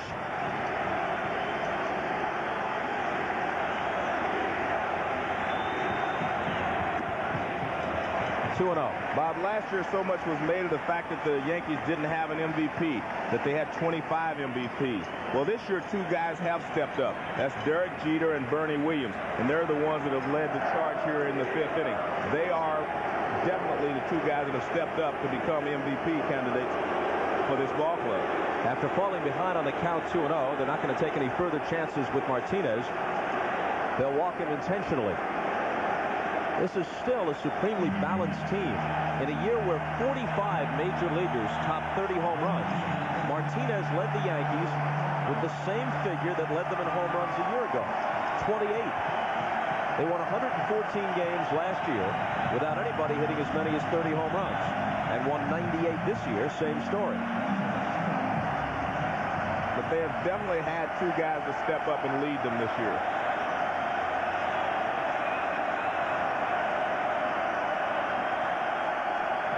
Strawberry's hit into a force play and popped to short. Zimmer back on the bench. That's good to see. And the ever-present smile returns. The pitch to Straw. Gets away from Rodriguez. And the runners move up to second and third. Probably a wild pitch. Yes, but I'm not so sure he wasn't crossed up on that pitch. Because Rodriguez, he doesn't go to block it. See? I think he was crossed up. I think he was expecting something else. Because usually he gets down on that ball, even if he doesn't catch it, he's able to block it. But I believe he was expecting another type of pitch and didn't get it. And now they're going to walk Darryl Strawberry. So a second successive intentional pass as we go to Jim Gray. All right, thank you, Bob. Well, Don Zimmer had a major laceration under his ear and in his jaw. They were able to patch him up. They took him back into the clubhouse, and Steve Donahue tells us that he was fine. He asked him, could he sit up? He said, yeah, I can sit up, but I certainly don't want to dance. They asked him if he wanted to return to the bench. He said, give me a few minutes, and as you saw just a few moments ago, he came back out. Bob? Thank you, Jim. That is Steve Donahue, the trainer, seated between Zim and Luis Sojo, the backup infielder. How about that? Yeah, I can sit up, but I don't want to dance. An irrepressible character, Don Zimmer.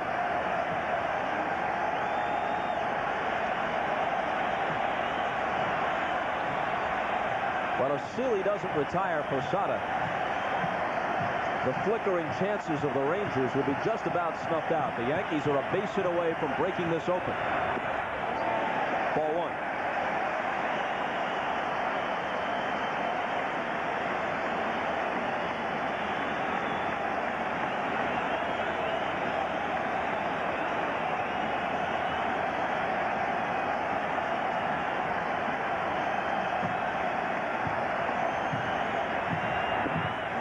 Down and in, 2-0.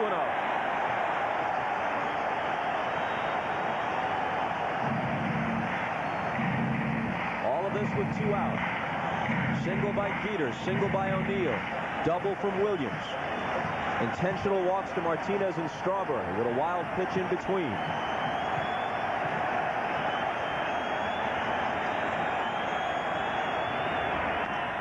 A liner to left. Rusty Greer has it.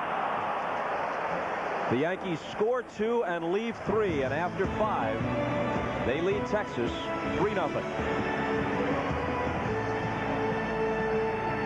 Innings of playoff baseball against the Yankees, the Texas Rangers have managed 1 run. Shut out twice in the 3 games last year in the division series, and they lost the middle game 3-1 and down 3-0 as we enter the 6th in the opener of this series. He doesn't look like a man who's enjoying himself, does he? Well, they've had some opportunities tonight to score runs. They just have not been able to get the big hit in clutch situations. And now it seems that Hernandez has settled down. He's retired the last 8 hitters in a row. Hernandez's history is that he gets stronger as the game moves along. Opponent's batting average against him actually is lower from his 75th pitch on than it is at the beginning of the game. And he's right around 80 pitches now as he works in the 6th.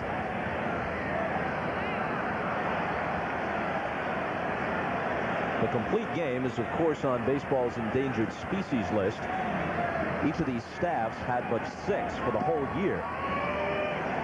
But, relatively speaking, Hernandez is a workhorse. He'll get you through the 7th. He pitched more than 200 innings this year. A high pop. Out around second. Jeter wants it. And that takes care of Rusty Greer.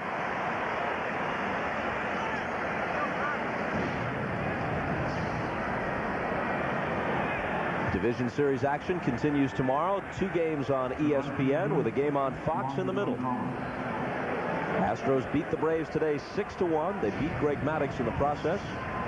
Mets and Diamondbacks played their game 1. And less than an hour from now, out at the Bob in Arizona. The Bank One ballpark. They call it the Bob out there.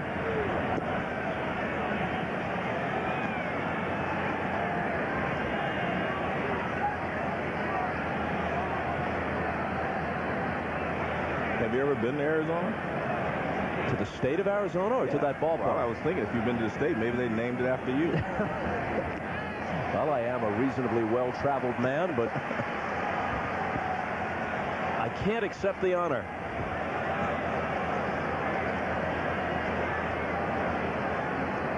Bank One ballpark. B.O.B. 1-1 to Gonzalez. Sliced foul. Each time he's come to the plate in this game against Hernandez, there were 2 men on. He struck out swinging in the first. Then he was robbed of a hit and of at least 1 RBI on a sliding catch in right center by Bernie Williams in the 3rd. 2-time MVP, 96 and 98. With numbers this year that sound like an MVP, 326, 39, and 128. But it's a crowded field in 99. With those numbers, he doesn't even get a top 5 mention. Probably not. That's amazing. I mean, to have those types of numbers and have so many guys kind of ranked ahead of you. Look at those numbers. 326, 128, 39, 603 slugging percentage. All of those figures would likely have led the league with the possible exception of the 326, which would have been close a decade ago. But offense has exploded all around baseball. 2-2. Now here's one measure of that, taken from the other side. El Duque's ERA is 4.12. That's actually in the top 10 in the American League. It's 10th in the league.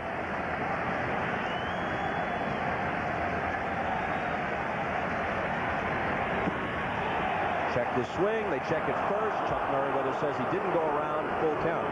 Now that puts what Pedro Martinez did in perspective. His ERA was nearly 2, and the league ERA is almost 5. Nice check swing there. He was in complete control of the bat.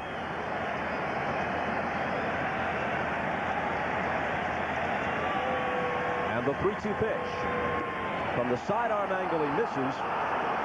And Gonzalez draws a walk. I'm not sure Gonzalez took that pitch because he thought it was a ball. I don't think he could hit it. That was a nasty pitch. And it snaps a string of 9 consecutive Texas hitters retired. Well, he drops down, and you can see Gonzalez is already gone. But it is clearly off the plate.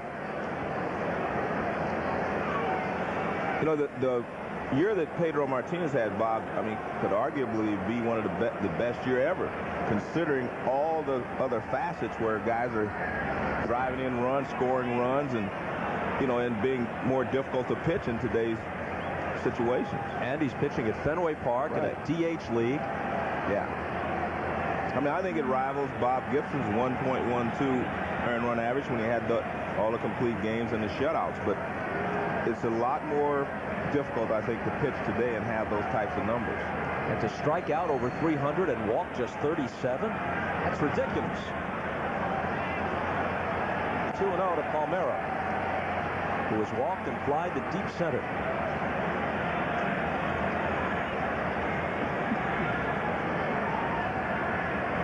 One thing with the Texas Rangers, are always one swing from being back in the ball game. A liner speared by Martinez, a brilliant play, and he turns it into a double play. That ball was blistered by Palmeiro, but Martinez turns it into 2 outs and ends the inning. This was ticketed for right field corner, a double. Great catch there by Tino Martinez, and it's an easy double play. I mean, watch, he's up in front of the bag. Look how close he is to the hitter. He has to react very quickly. Leaps up, makes the catch. Now watch this reaction from both Orlando Hernandez and first Rafael. Rafael drops down, and Hernandez is saying, yes, we got him. So the Rangers, in need of a break, can't catch one. And Leday, whose double produced the game's first run, fouls it back.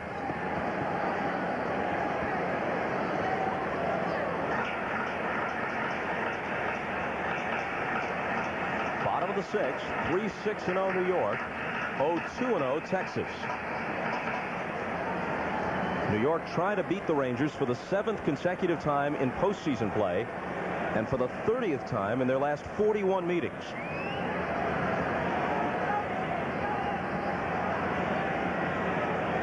Leday, Brocious, and Knobloch in the 6th.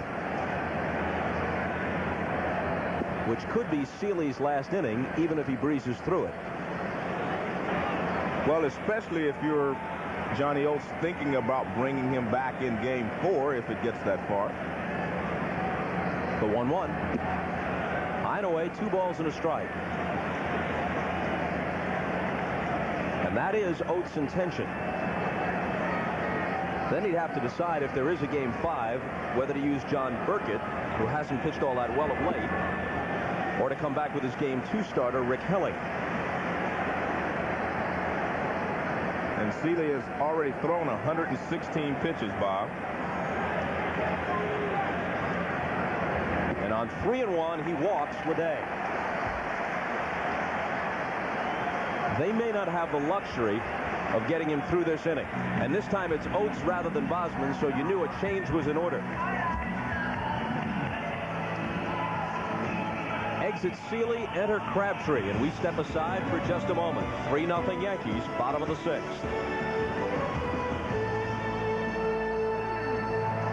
3-0 score, and of course he's responsible for Leday, who's at first base, with nobody out on the bottom of the 6th as Tim Crabtree takes over.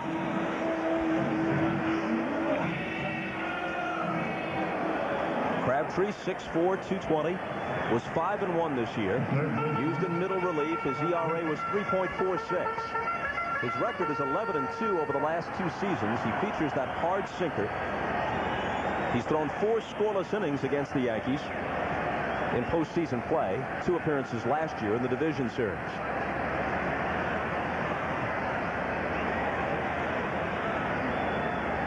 Brocious is 0 for 2. Squares to bunt and sends it foul up the first base line. This is one of the reasons the Yankees won so many ball games last year. When they get you down, they try to add on. They don't go for the jugular, so to speak, but they're just trying to get one more run here at home and go into the 7th inning with a 4-run or more lead. I think that's a great play there by Joe Torre to try to just get one more run. Willie Randolph, the coach you saw at third, flashing signs to Brocious. Jose Cardinal on the lines at first for the Yankees. Jim Gray told us before the game that Crabtree was one of the Rangers bitten by the flu bug. Looking to bunt again, pulls back and takes a strike, and now he's in an 0-2 hole.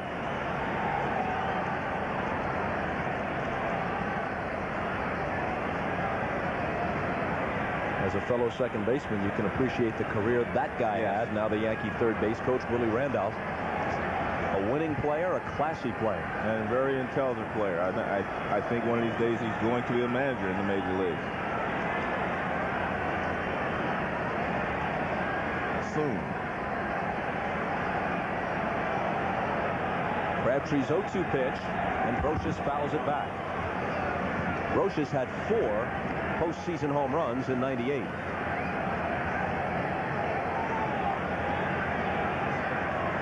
Bob, Brocious is the kind of guy, if he can work you into a hitter's count where it's 0-1, you know, 1 ball, no strikes, 2-1, and you give him the fastball, he does not miss it.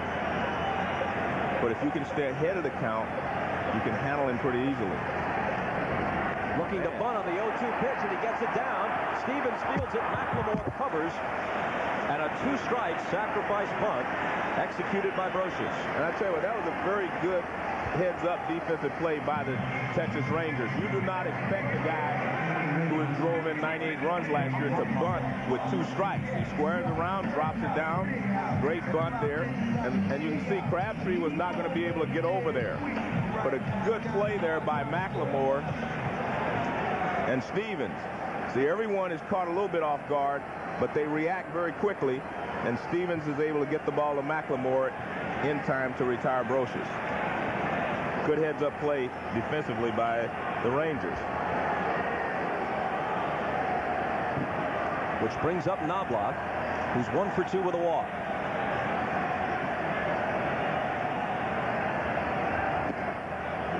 Ball 1. Now, that's very unusual to see a hitter. You see that a lot of times with a pitcher or maybe an 8th place hitter in the National League, but not a guy like Brocious who can hit the ball out of the ballpark, bunting with 2 strikes. Yankees signed him to a multi-year deal during the winter and traded the highly regarded third base prospect Mike Lowell to the Marlins. Got the inside edge, 1-1.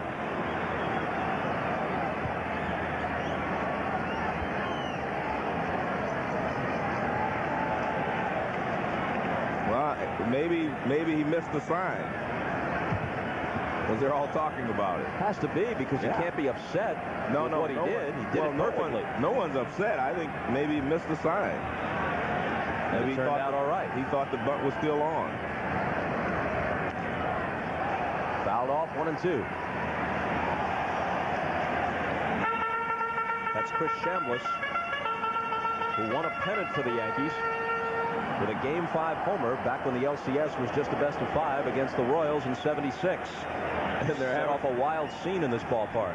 And they're having a good laugh, Bob, because I think they said, well, we didn't put it on, but we're glad you did the job.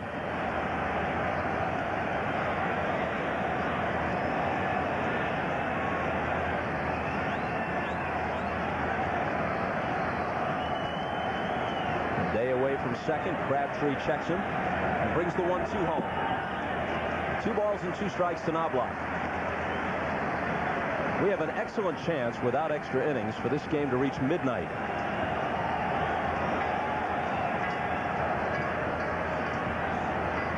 Oates and Bosman, El Duque and Posada.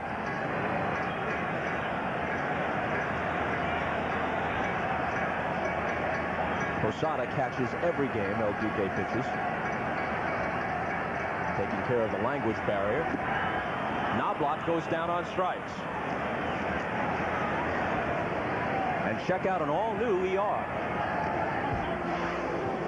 NBC Thursday on ER. This is serious, Mark. A life and death decision affects a doctor's career. Do this or I go. All new ER Thursday. ER, part of Must-See TV, Thursday.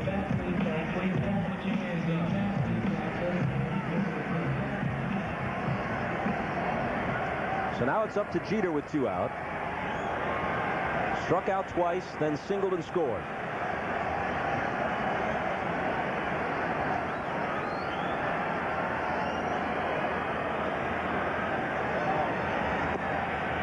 Ball 1 from Crabtree. I can't help it, Joe. I see someone named Crabtree. All I can think of is the Little Rascals teacher. Remember Spanky and Stymie? They all loved her. Oh, Miss Crabtree. So much for that bizarre stream of consciousness. 2-0.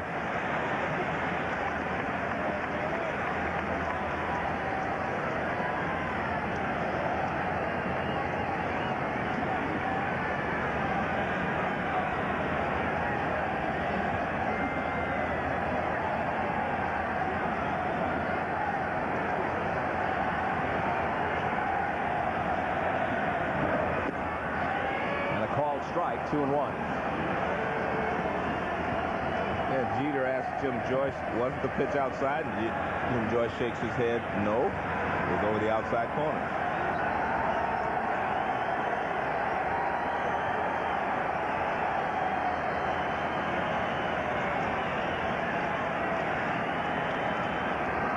And the 2-1. Fouled off.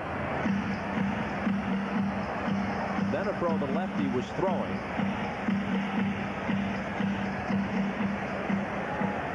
Now he's standing and watching, but they've got him at the ready if Crabtree doesn't retire Jeter and the left-handed hitter O'Neill comes up.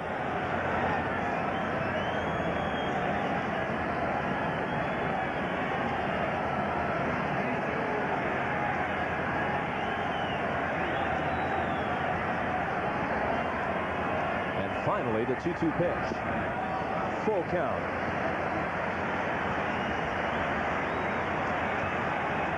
Many adjectives could be used to describe this game. Grist is not among them.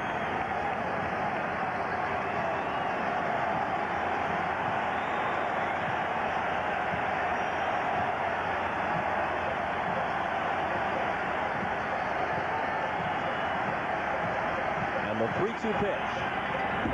We'll do it again. Joe Torre told us before the game that there was more pressure on him and on the Yankees entering the '98 postseason because they had done so well. They were on the verge of something historic, and it all would have been forgotten or disparaged in some way if they hadn't finished it off by going all the way and winning the World Series. And in fact, they blitzed through the postseason 11-2.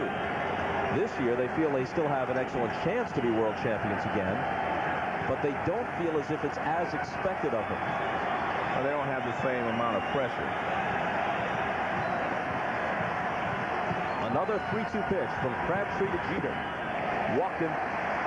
There's always pressure to win a pennant or to win a world championship, but it's just not as much pressure put on this team now as there was last year at the same time.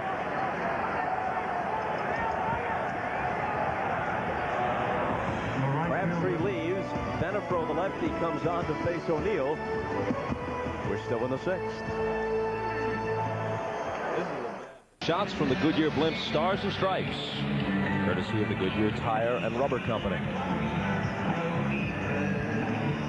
Rookie left-hander Michael Venefro has come on. He pitched very well in September for Johnny Oates and Dick Bosman. In 10 September innings, his ERA was 1.80. But the Yankees have treated him rudely in 4 appearances. They've scored 6 runs off him in 6 2/3. That's an ERA upwards of 8 against New York. Short stint for Crabtree. Seeley hoping his fate is not sealed tonight and that the Rangers can rally. O'Neill with 2 on and 2 out. The Rangers can stay close. They're always in the ballgame. They can put numbers on the board. Rolled foul, just foul. That would have scored at least 1 and maybe more.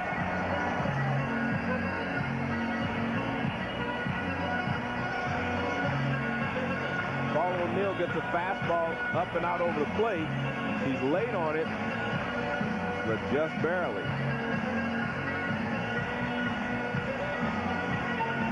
Very unusual delivery for a left-hander from Venefro. Sidearm, almost submarine.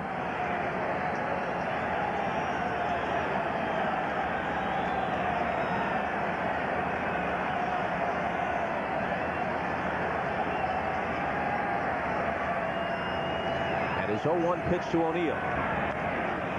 Fouled off. Ball is fly to deep center, walked and singled.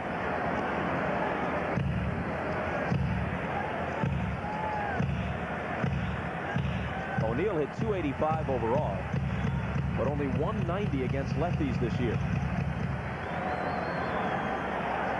And that's very unusual. He had been able to handle left-handers well the last few years. And that's the reason he didn't hit .300 here for the first time since he's been a Yankee.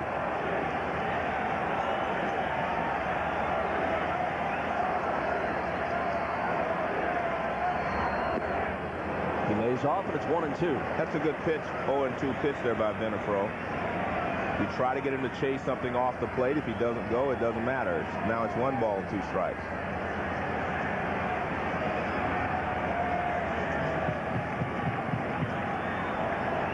Benefro, a relatively little guy by today's standards for pitchers, 5'10", 180. Hardly ever see a pitcher under 6 feet tall these days. 1-2 pitch. Slash toward third. One run scores. It's 4-0 New York. Diving into third is Jeter. Leday comes across with the run that makes it a 4-run New York advantage.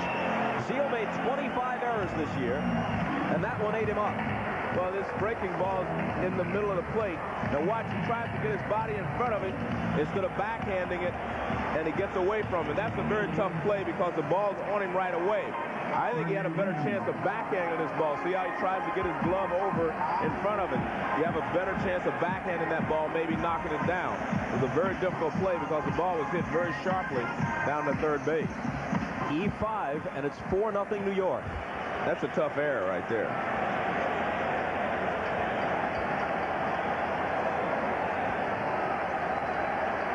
Now Bernie Williams, whose long double back in the 5th, scored 2. Switch hitter turning around to bat right-handed.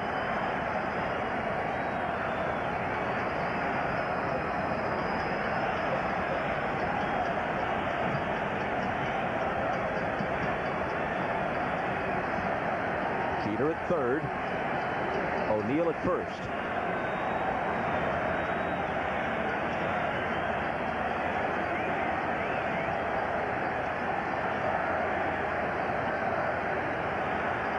And the 1-0 pitch misses. So here are the Rangers trying to get over that psychological hurdle. Losers of 6 straight playoff games to the Yankees. 29 of the last 40. And in the last 33 innings of postseason play, Johnny Oates' team has scored exactly 1 run and now trailing 4-0 in the opener. And only a few innings away from looking at Mariano Rivera if Torrey needs him. Called strike, 2-1.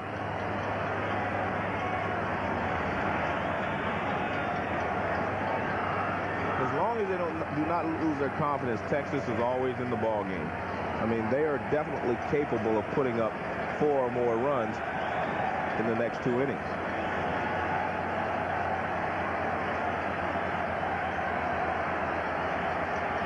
Williams waits on the 2-1 pitch, and here it comes. In the air to right. This ball is on its way. This ball is good.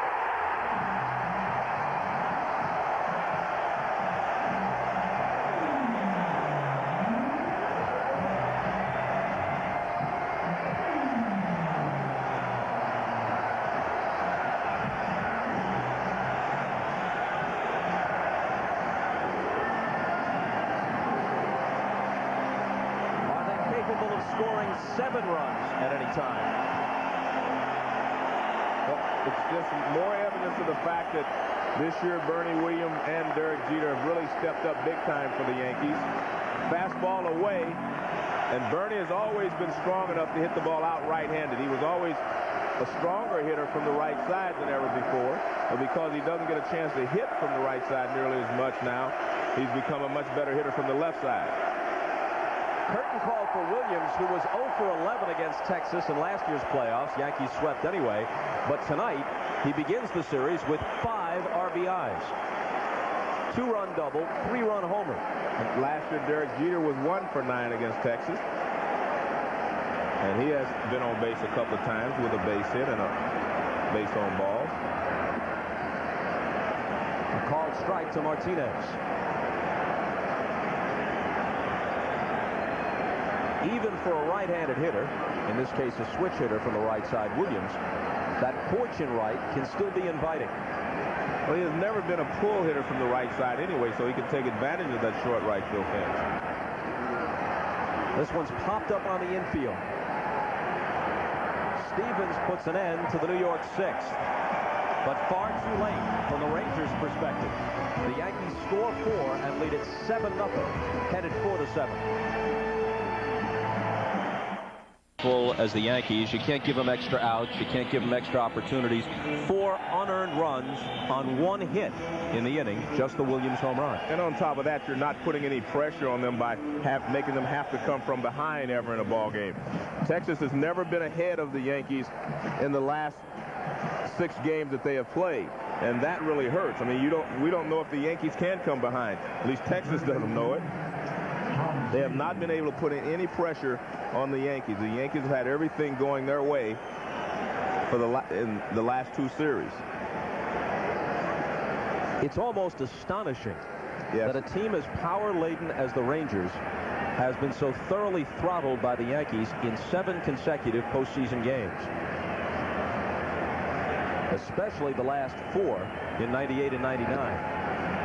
And Bob, if you take a look at tonight's action, Ivan Rodriguez is 2 for 3. The rest of the ball club is 0 for 16. Look at those numbers, 0 for 16. So now El Duque staked to a 7-0 lead. And he was actually starting to throw the ball better anyway. Zeal pops one into shallow right. Knobloch back, O'Neill in. It should be O'Neill's ball, and it is.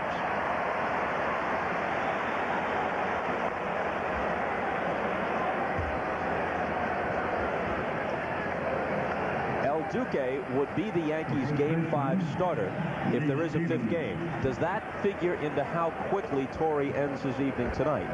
I think the only way it figures in, Bob, is if he continues to throw well here in the 7th inning, you may decide, well, he's throwing well, he's found his rhythm. Now it's okay to take him out of the ball game. And I think he has found his rhythm. I mean, he's been pitching well since the 3rd inning.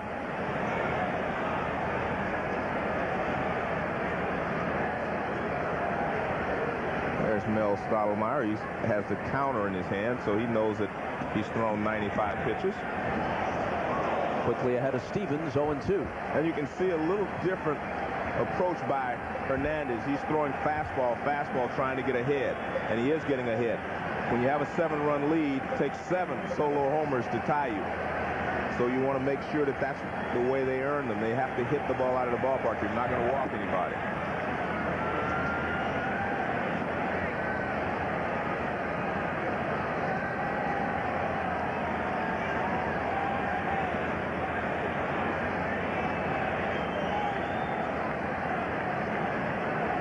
You look in El Duque's eyes.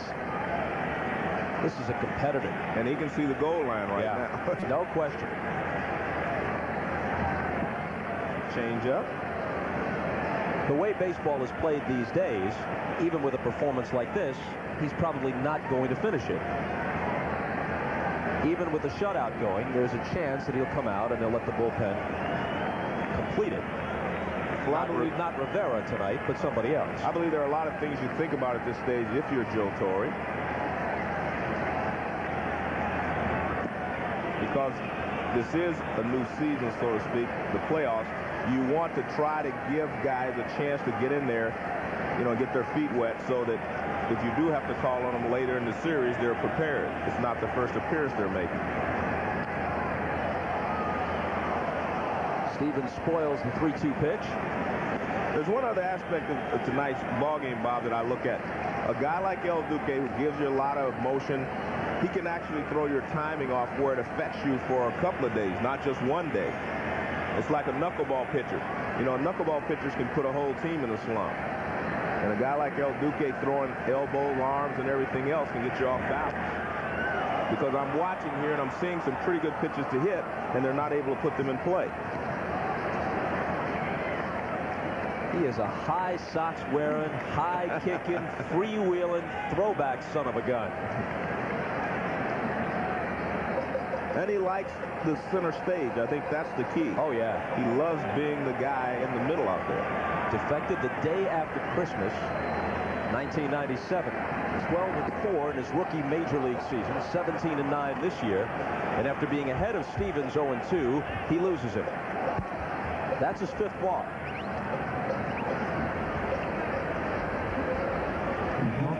If you're just joining us, Don Zimmer was hit by a foul ball off the bat of the Yankees' Chuck Knobloch a few innings ago.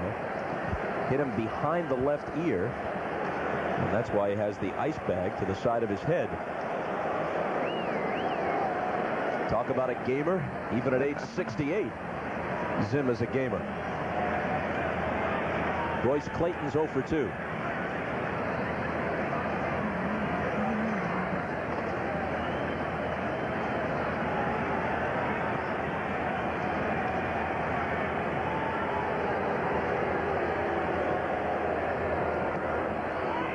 And he drops the breaking ball in there. Clayton had given up on it.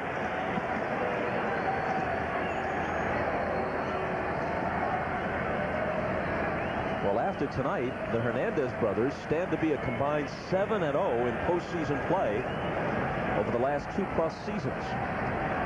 4-0 for Levon, and El Duque on his way to his 3rd win without a postseason defeat. Punched into center. Bernie Williams scarcely has to move. And a reminder, coming off their victory against Oklahoma a week ago, the Fighting Irish of Notre Dame return to NBC this Saturday at 2:30 Eastern to face the Sun Devils of Arizona State. They defeated those Sun Devils a year ago. Arizona State versus Notre Dame, Saturday at 2:30 Eastern on NBC.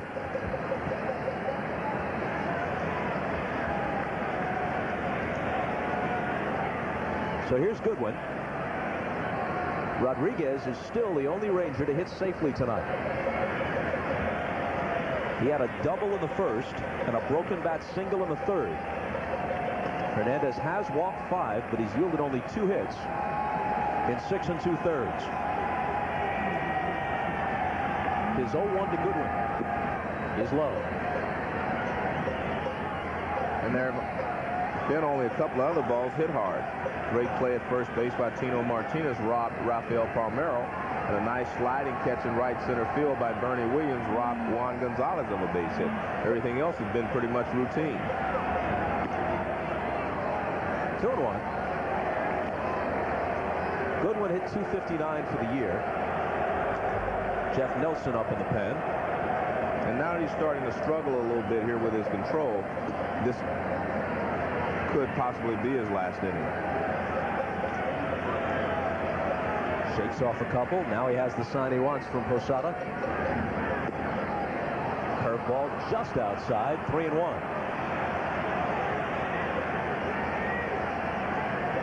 Well, Joe Torre and Mel Stottlemyre talking it over.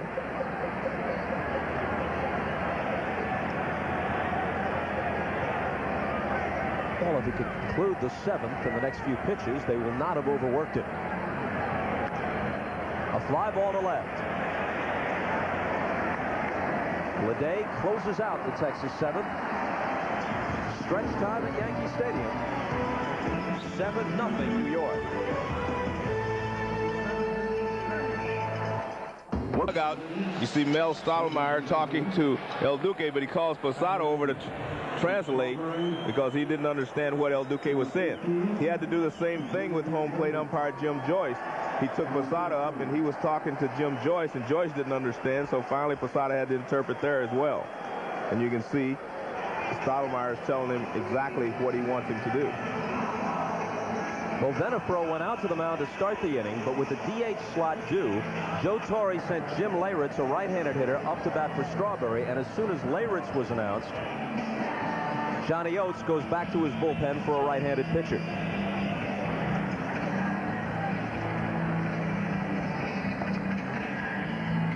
Well, he trails 7-0, but Oates hasn't stopped maneuvering. Well, you have Darryl Strawberry, Posada, and Rick Leday, who is left-handed also, and Posada, you could switch him around to the right side, but he's concerned with Leyritz. We'll step aside for a moment. Back to Yankee Stadium with New York leading Texas 7-0 right after this.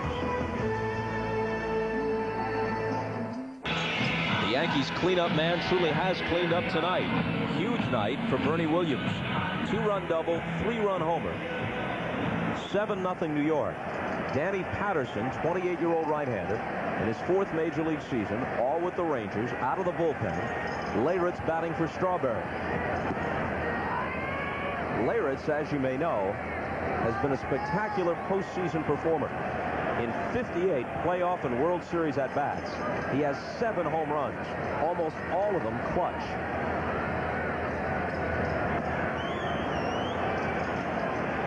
Waves at that one, and he's in an 0-2 hole.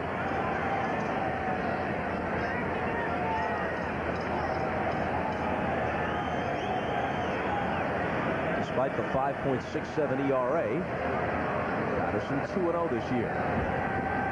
Won 10 games for them out of the bullpen in 1997. Chili Davis and Darryl Strawberry can enjoy a laugh on the long end of a 7-0 score.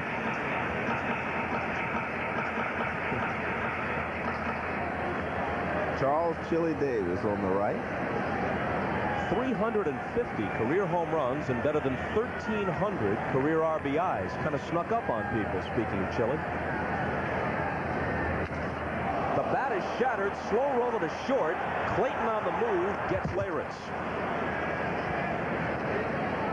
Back to Chili Davis. There's some talk about him possibly retiring after this year. He says he won't play for anyone but the Yankees.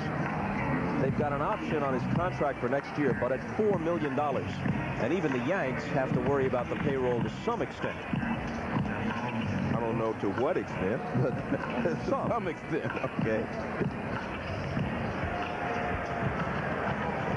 Well, they switched seats, but they're still having fun.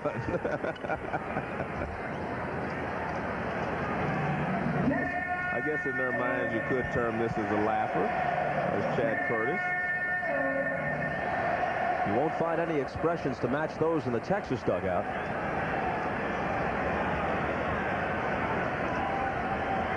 It's 7-zip in 2 different ways. On the scoreboard tonight and in the last 7 postseason games between these teams. A strike to Posada. A little different attitude on the Texas Rangers side of the field.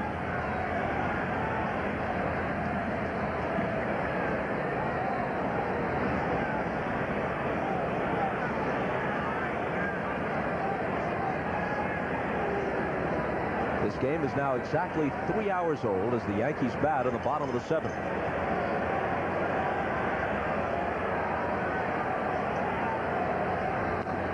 And Posada slices one to left. Greer on the move, can't get to it. Cuts it off before it gets to the wall. Posada will try for a double anyway, and he'll make it.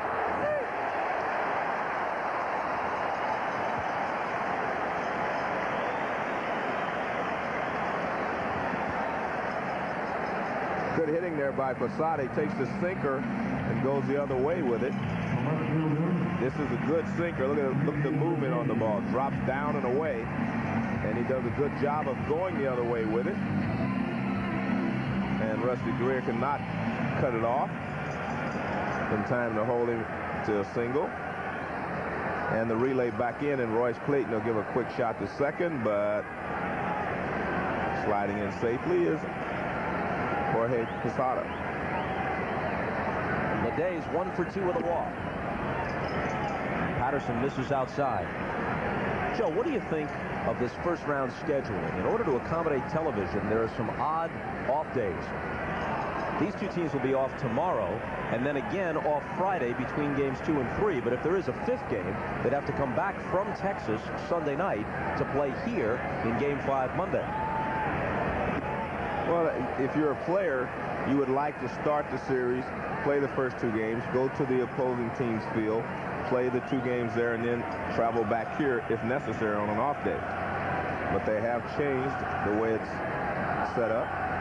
But a lot of that, I think, has to do with the way they did it to accommodate the wild card and the team with the best record. Leday skies one to left center field, tosses the bat aside in disgust as Greer squeezes it. Well, what the scheduling allows, I don't know if it'll happen at all this year, but for example, last year, Kevin Brown, then with the Padres, was able to start and win 2 of the first 3 games for San Diego against Houston. Now that's a distortion. Well, it does play into the hands of a team that has one big horse. Well, it gives them a chance to use him a couple of times and maybe even 3 times in a series. Now it'll be Brocious. Bat in one hand, ice pack in the other. Don Zimmer, armed for action. I'm beginning to suspect he has a transistor radio in there. Listening to John Sterling's radio call of the Yankee action.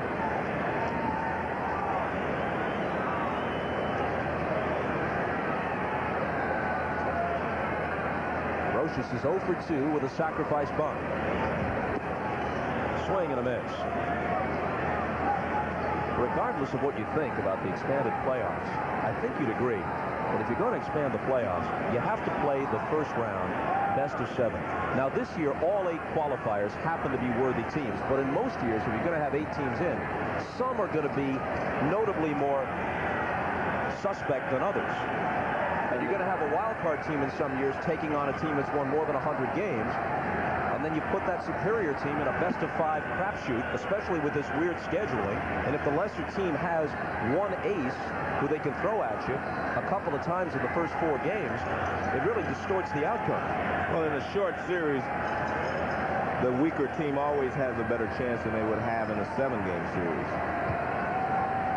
And since the first round is the only one that's guaranteed to include the wild card and perhaps a weak division winner, not so this year, but perhaps, that's the one they've got to look at. Brocious grounds it towards Zia. Across the diamond, and Scott is retired. No runs to hit, a man is left. We played 7 in New York. El Duque headed back out with a 7-0 lead. On NBC, we're reminded that just yesterday, we were happy to conclude a deal that brings the Triple Crown to NBC. Kentucky Derby, Preakness, and Belmont beginning in 2001 on NBC.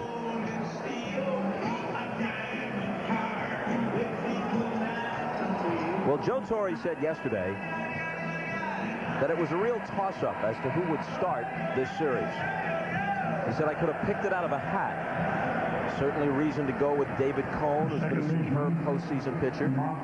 To go with a 5-time Cy Young Award winner, Roger Clemens, even though Clemens has had an off year by his standards. Or to go to El Duque. No one's going to criticize his choice after tonight. Hernandez working into the 8th. And starting McLemore with a strike. He also felt like Hernandez and Andy Pettit pitched better here in front of the home crowd. David Cone, Roger Clemens can handle whatever comes up on the road. He felt like they were better prepared to pitch on the road. El Duque likes this Yankee Stadium crowd, and so does Andy Pettit.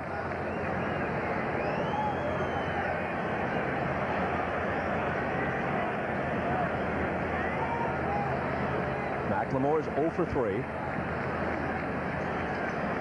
Pettit gets the ball a little bit less than 48 hours from now for game 2. Pettit reversed his form of a year ago, where he struggled in the second half. It actually came together for him after the All-Star game, with the exception of his last outing at Tampa. 4 innings, 6 runs, 6 hits, 6 walks. So he did not end the regular season on a high note. He'll face Rick Helling in game 2. The 3-1 pitch in there.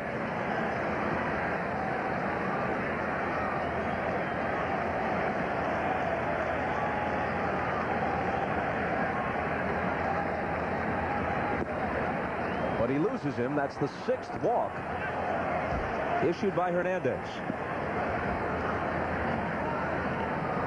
And it brings Mel Stottlemyre, the pitching coach, out of the dugout.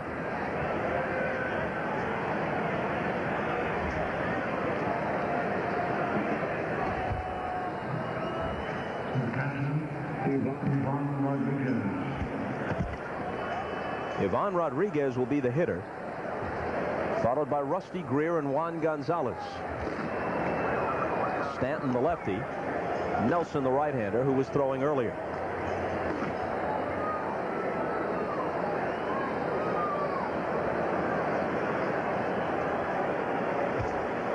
It seems as if Hernandez understands what Stottlemyre is saying, because Posada is just listening. He's not interpreting. Just as Jim Joyce arrives to break it up, Stottlemyre turns and heads back for the dugout.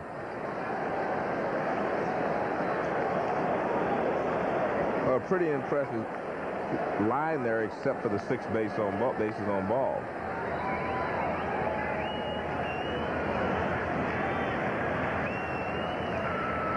Ivan Rodriguez has doubled, singled, lined hard to left. This was the 5th straight year that he topped 300. And he'll win his 8th consecutive Gold Glove. So he's always been terrific. He's always been an all-star. But this is his best year all round. And part of the reason may be that this was the first time he didn't play winter ball. And as the season moves along, especially in the heat of Texas, you can wear down a bit. Even a guy like Rodriguez. That didn't happen to him this year. Back to the mound. El Duque, who's a superb fielder, gets the force on the first. Double play. Once he delivers the pitch, he becomes a 5th infielder. That's how good he is. And as you said, he's an excellent defensive pitcher. Once he gets into fielding position, watch where he ends up. He's prepared. Now watch, he catches this ball, finds the shortstop, throws a little low, but he gets it there in time. Derek Jeter's able to turn it over, and they get 2.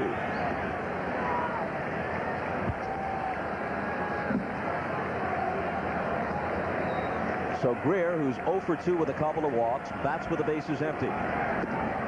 2-0 to him.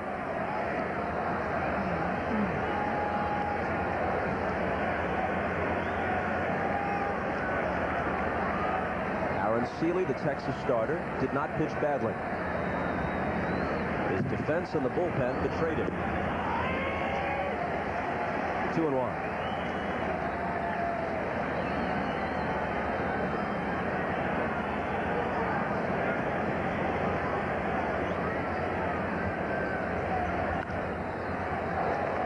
To second, Knobloch charges, throws, and retires Greer. The Yankees are 3 outs away from taking a 1-0 lead in the division series. For the regular season, for the first time in their history, the stars of the night thanking and congratulating each other. Hernandez with 8 shutout innings. Bernie Williams with a great defensive play to rob Juan Gonzalez of a possible extra base hit when it was still only a 1-0 game, and the Rangers had 2 men on in the 3rd inning, and then a 2-run double in the 5th and a 3-run homer in the 6th. Here's a look back at what Bernie has done tonight. Excellent play, and as you mentioned, the game was still in doubt at that point, and this is what gave the Yankees somewhat a comfortable lead.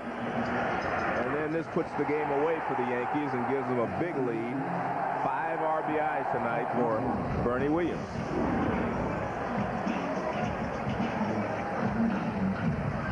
And he may get to swing the bat again if the Yankees can put a man on here at the bottom of the 8th. Top of the order, Knobloch, Jeter, O'Neill, and Williams if anyone reaches. Jim Gray told us a moment ago from downstairs that Hernandez is in fact finished.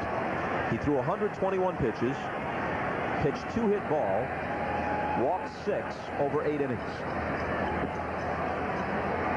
Jeff Fassero, the veteran left-hander, who actually had a strong career record, well over 500, ERA about 3.40 for his career coming into this season, and then this disaster, first with Seattle and later with Texas.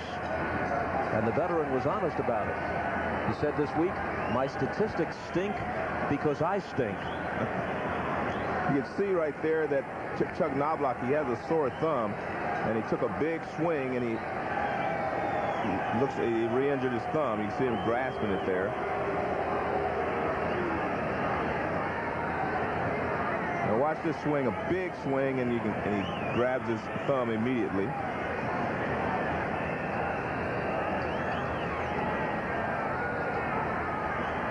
And he's had this problem for, about 10 days now.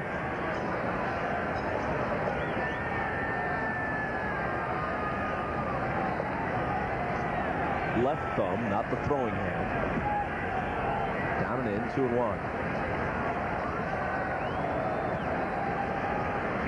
Knobloch's 1 for 3 with a walk tonight.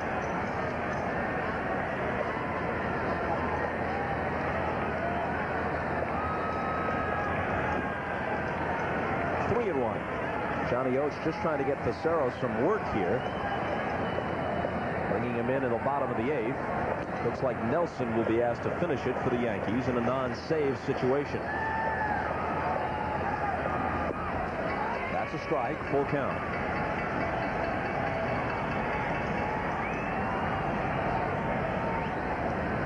Baseball is a game of bouncing back. You play 162. And if you're pursuing the championship, there's now an expanded postseason. You have to be able to put things behind you. Grounded toward the hole, and it's Knobloch's second hit of the night. But I don't care how professional you are and how much success you've had outside these head-to-head confrontations with the Yankees. There are a lot of people who are going to be headed back to the hotel tonight to think it over with a day in between tomorrow night and off night. A lot of Texas Rangers will have to begin to wonder what it will take for them to beat the New York Yankees. And if you're the manager, you probably wish you were playing tomorrow, Bob, so you could get right back out here, and make a statement yourself. Now you're going to have one more day to think about it. The fact that you have, you came in here thinking, well, we're a different ball club this year, and so are they. But so far, their pitching staff has still been able to hold down your big hitters in your lineup. Although Knobloch can run, with the score 7-0, Stevens plays behind him at first.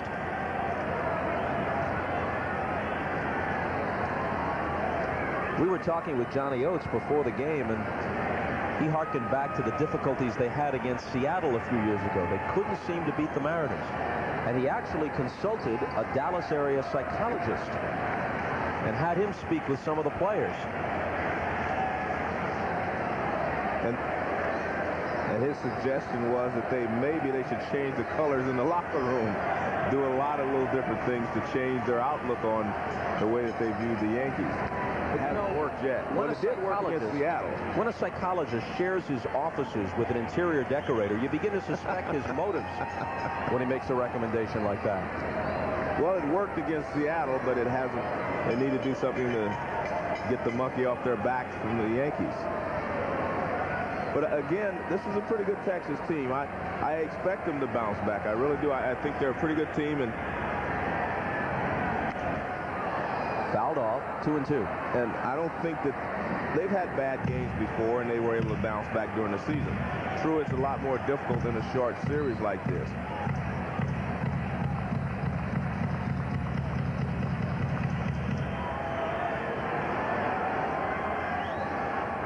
Gonzalez couldn't come through tonight with men on base, although he was robbed once. Greer, whom we saw a second before, lost the ball on the lights. That was the game's first run. Zeal kicked the ball at third, opened the door for the crusher, the 3-run homer by Bernie Williams, 4 unearned runs in the Yankee 6th. All outstanding players with long track records of success. Jeter with the walk. Knobloch pushed to second. Nobody out in the 8th.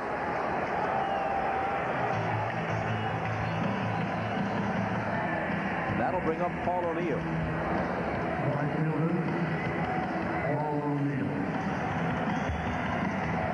He's 1 for 3 with a walk.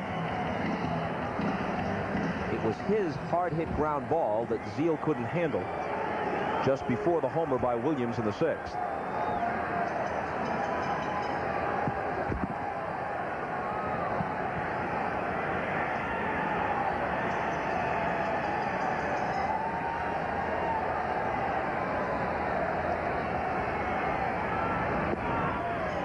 Swings and misses, strike 1.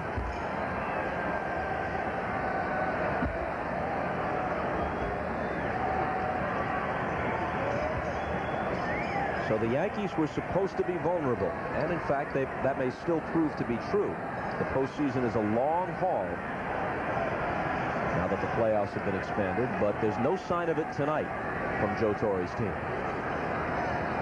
Bob, one thing if you're the Rangers you have to be afraid of also is the fact that you do not have a left-hander to come out of the bullpen to stymie some of these Yankee hitters. Venafro came in, and he wasn't able to stem the tide. And now Facero, trying to pitch the bottom of the 8th inning, he's in trouble right away. And his 0-1 pitch to O'Neill is in there. Well, they had another lefty, Mike Munoz, who had been very effective, and he's out of the playoffs no matter how long the Rangers last. He injured his foot when he was pulling a new computer out of a box and dropped it on his foot. Well, that's a very bad break for the Rangers and also for Munoz. Well said. No pun intended.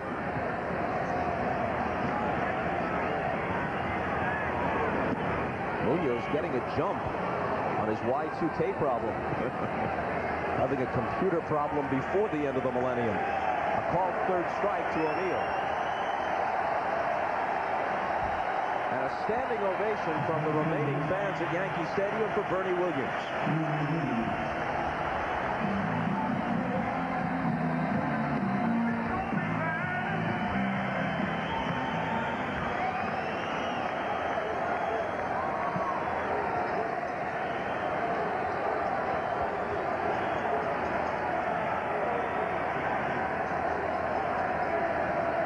Chance to pad that RBI total. They check it first. No. Ball 1.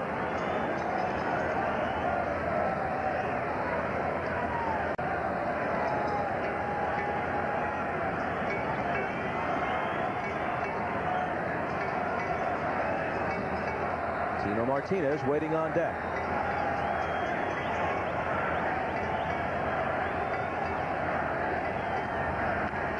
Toward the hole and through for a base hit. Here comes Knobloch, waved home by Willie Randolph. 6 RBIs for Bernie Williams tonight.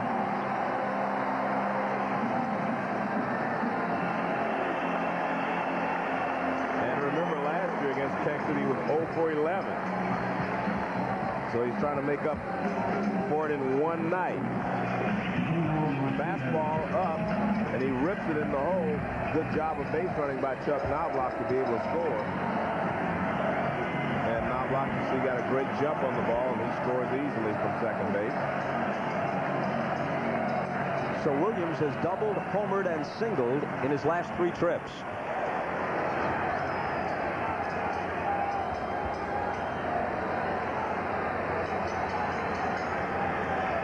Up steps Martinez.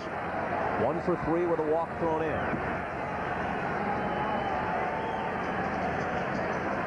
8 runs, 10 hits, no errors for New York. 0-2-1 for Texas.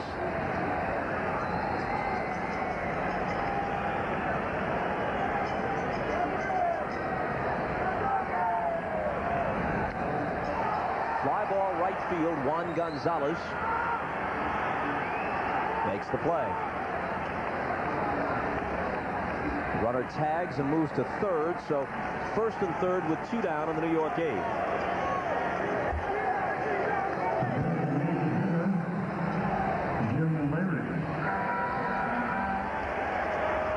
And now the second at bat for Leyritz, this time against a left-handed pitcher. When they announced him for Strawberry in the 7th, Oates went to the bullpen for a right-hander.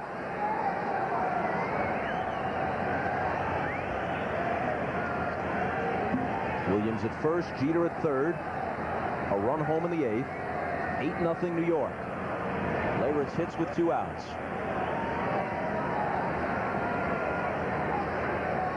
And Joe Torre's getting Jim Leyritz a couple of bats in this ballgame. Everything has worked out very well for the Yankees. Even Zim seems to be feeling better.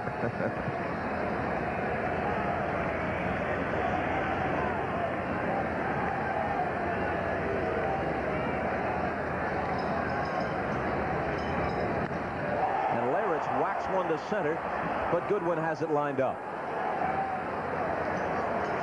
The Yankees tack on another, and after 8, they lead by 8. Nelson will come on to try and finish it with plenty of room to spare.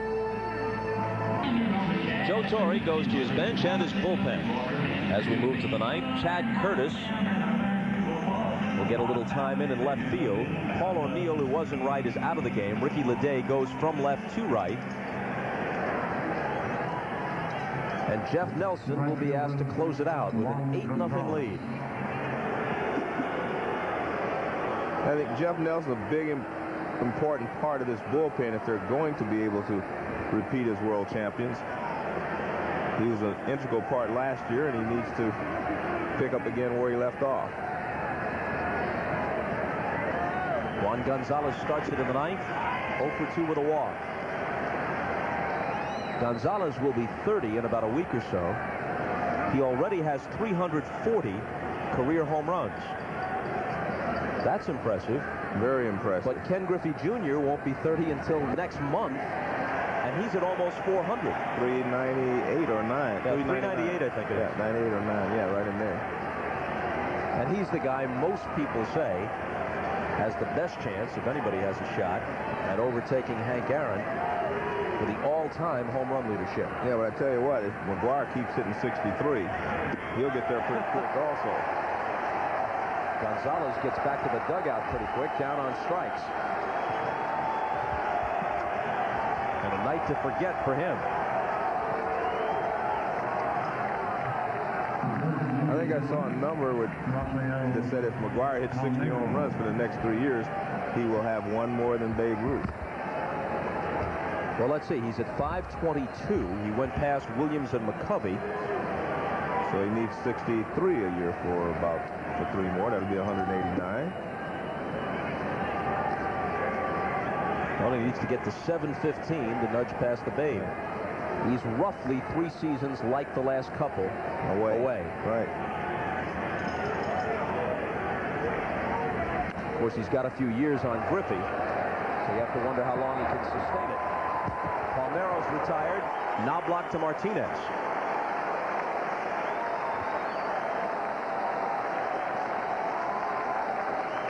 Can't tell by the expression, but he's winning 8-0.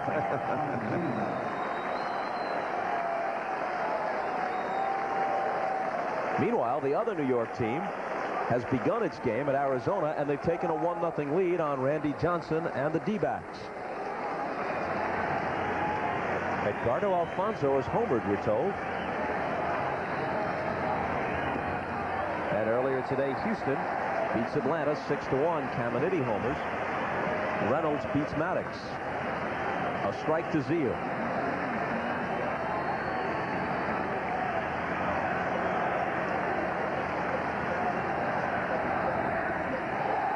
One strike away from finishing it. This will be the Yankees' 8th postseason win in a row. After they were down 2-1 against the Indians, they won 3 straight against Cleveland, swept San Diego in the World Series, and now they're about to go up 1-0 on Texas.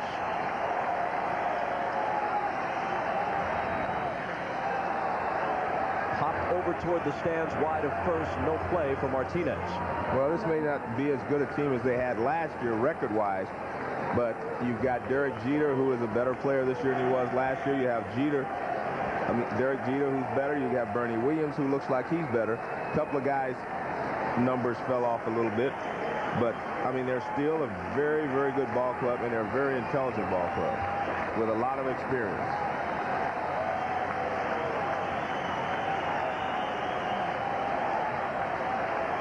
And a team with 4 100 RBI men and a 5th, this guy Zeal with 98, held to just 2 measly hits tonight, both of them by Ivan Rodriguez.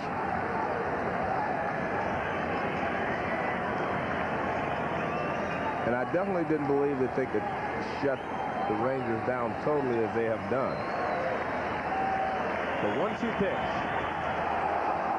This is 2-2.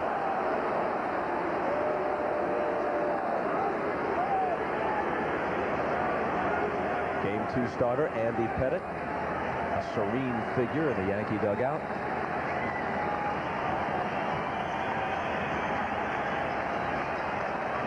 Nelson's 2-2 pitch, full count. The veteran Nelson is 32 years old. Was with the Mariners from 92 to 95. With the Yankees the second half of the decade. 6'8", 235. in his 8th big league season. And he walked Zeal to prolong the ninth. Nelson was 2-1 this year. His ERA was 4.15. Basically used in middle relief or as a setup man. First baseman, Lee Stevens. Joe Torre shaking his head, perhaps thinking, what have you got to lose by just laying it in there? We're trying to get out of here.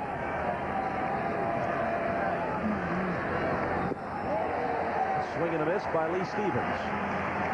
Manager never likes to see a guy walk hitters when you have a large lead.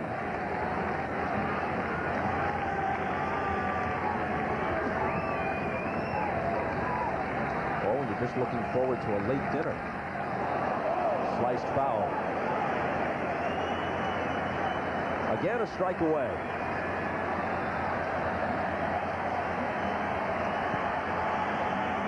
This game is at 3 hours and 36 minutes and counting.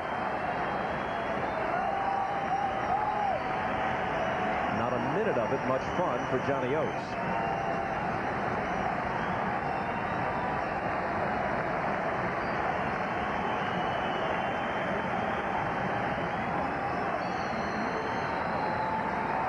Nelson's 0-2 pitch.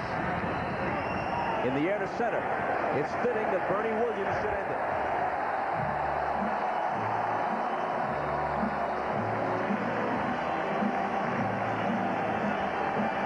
So the Yankees take the first step in pursuit of their 36th pennant and 25th World Championship.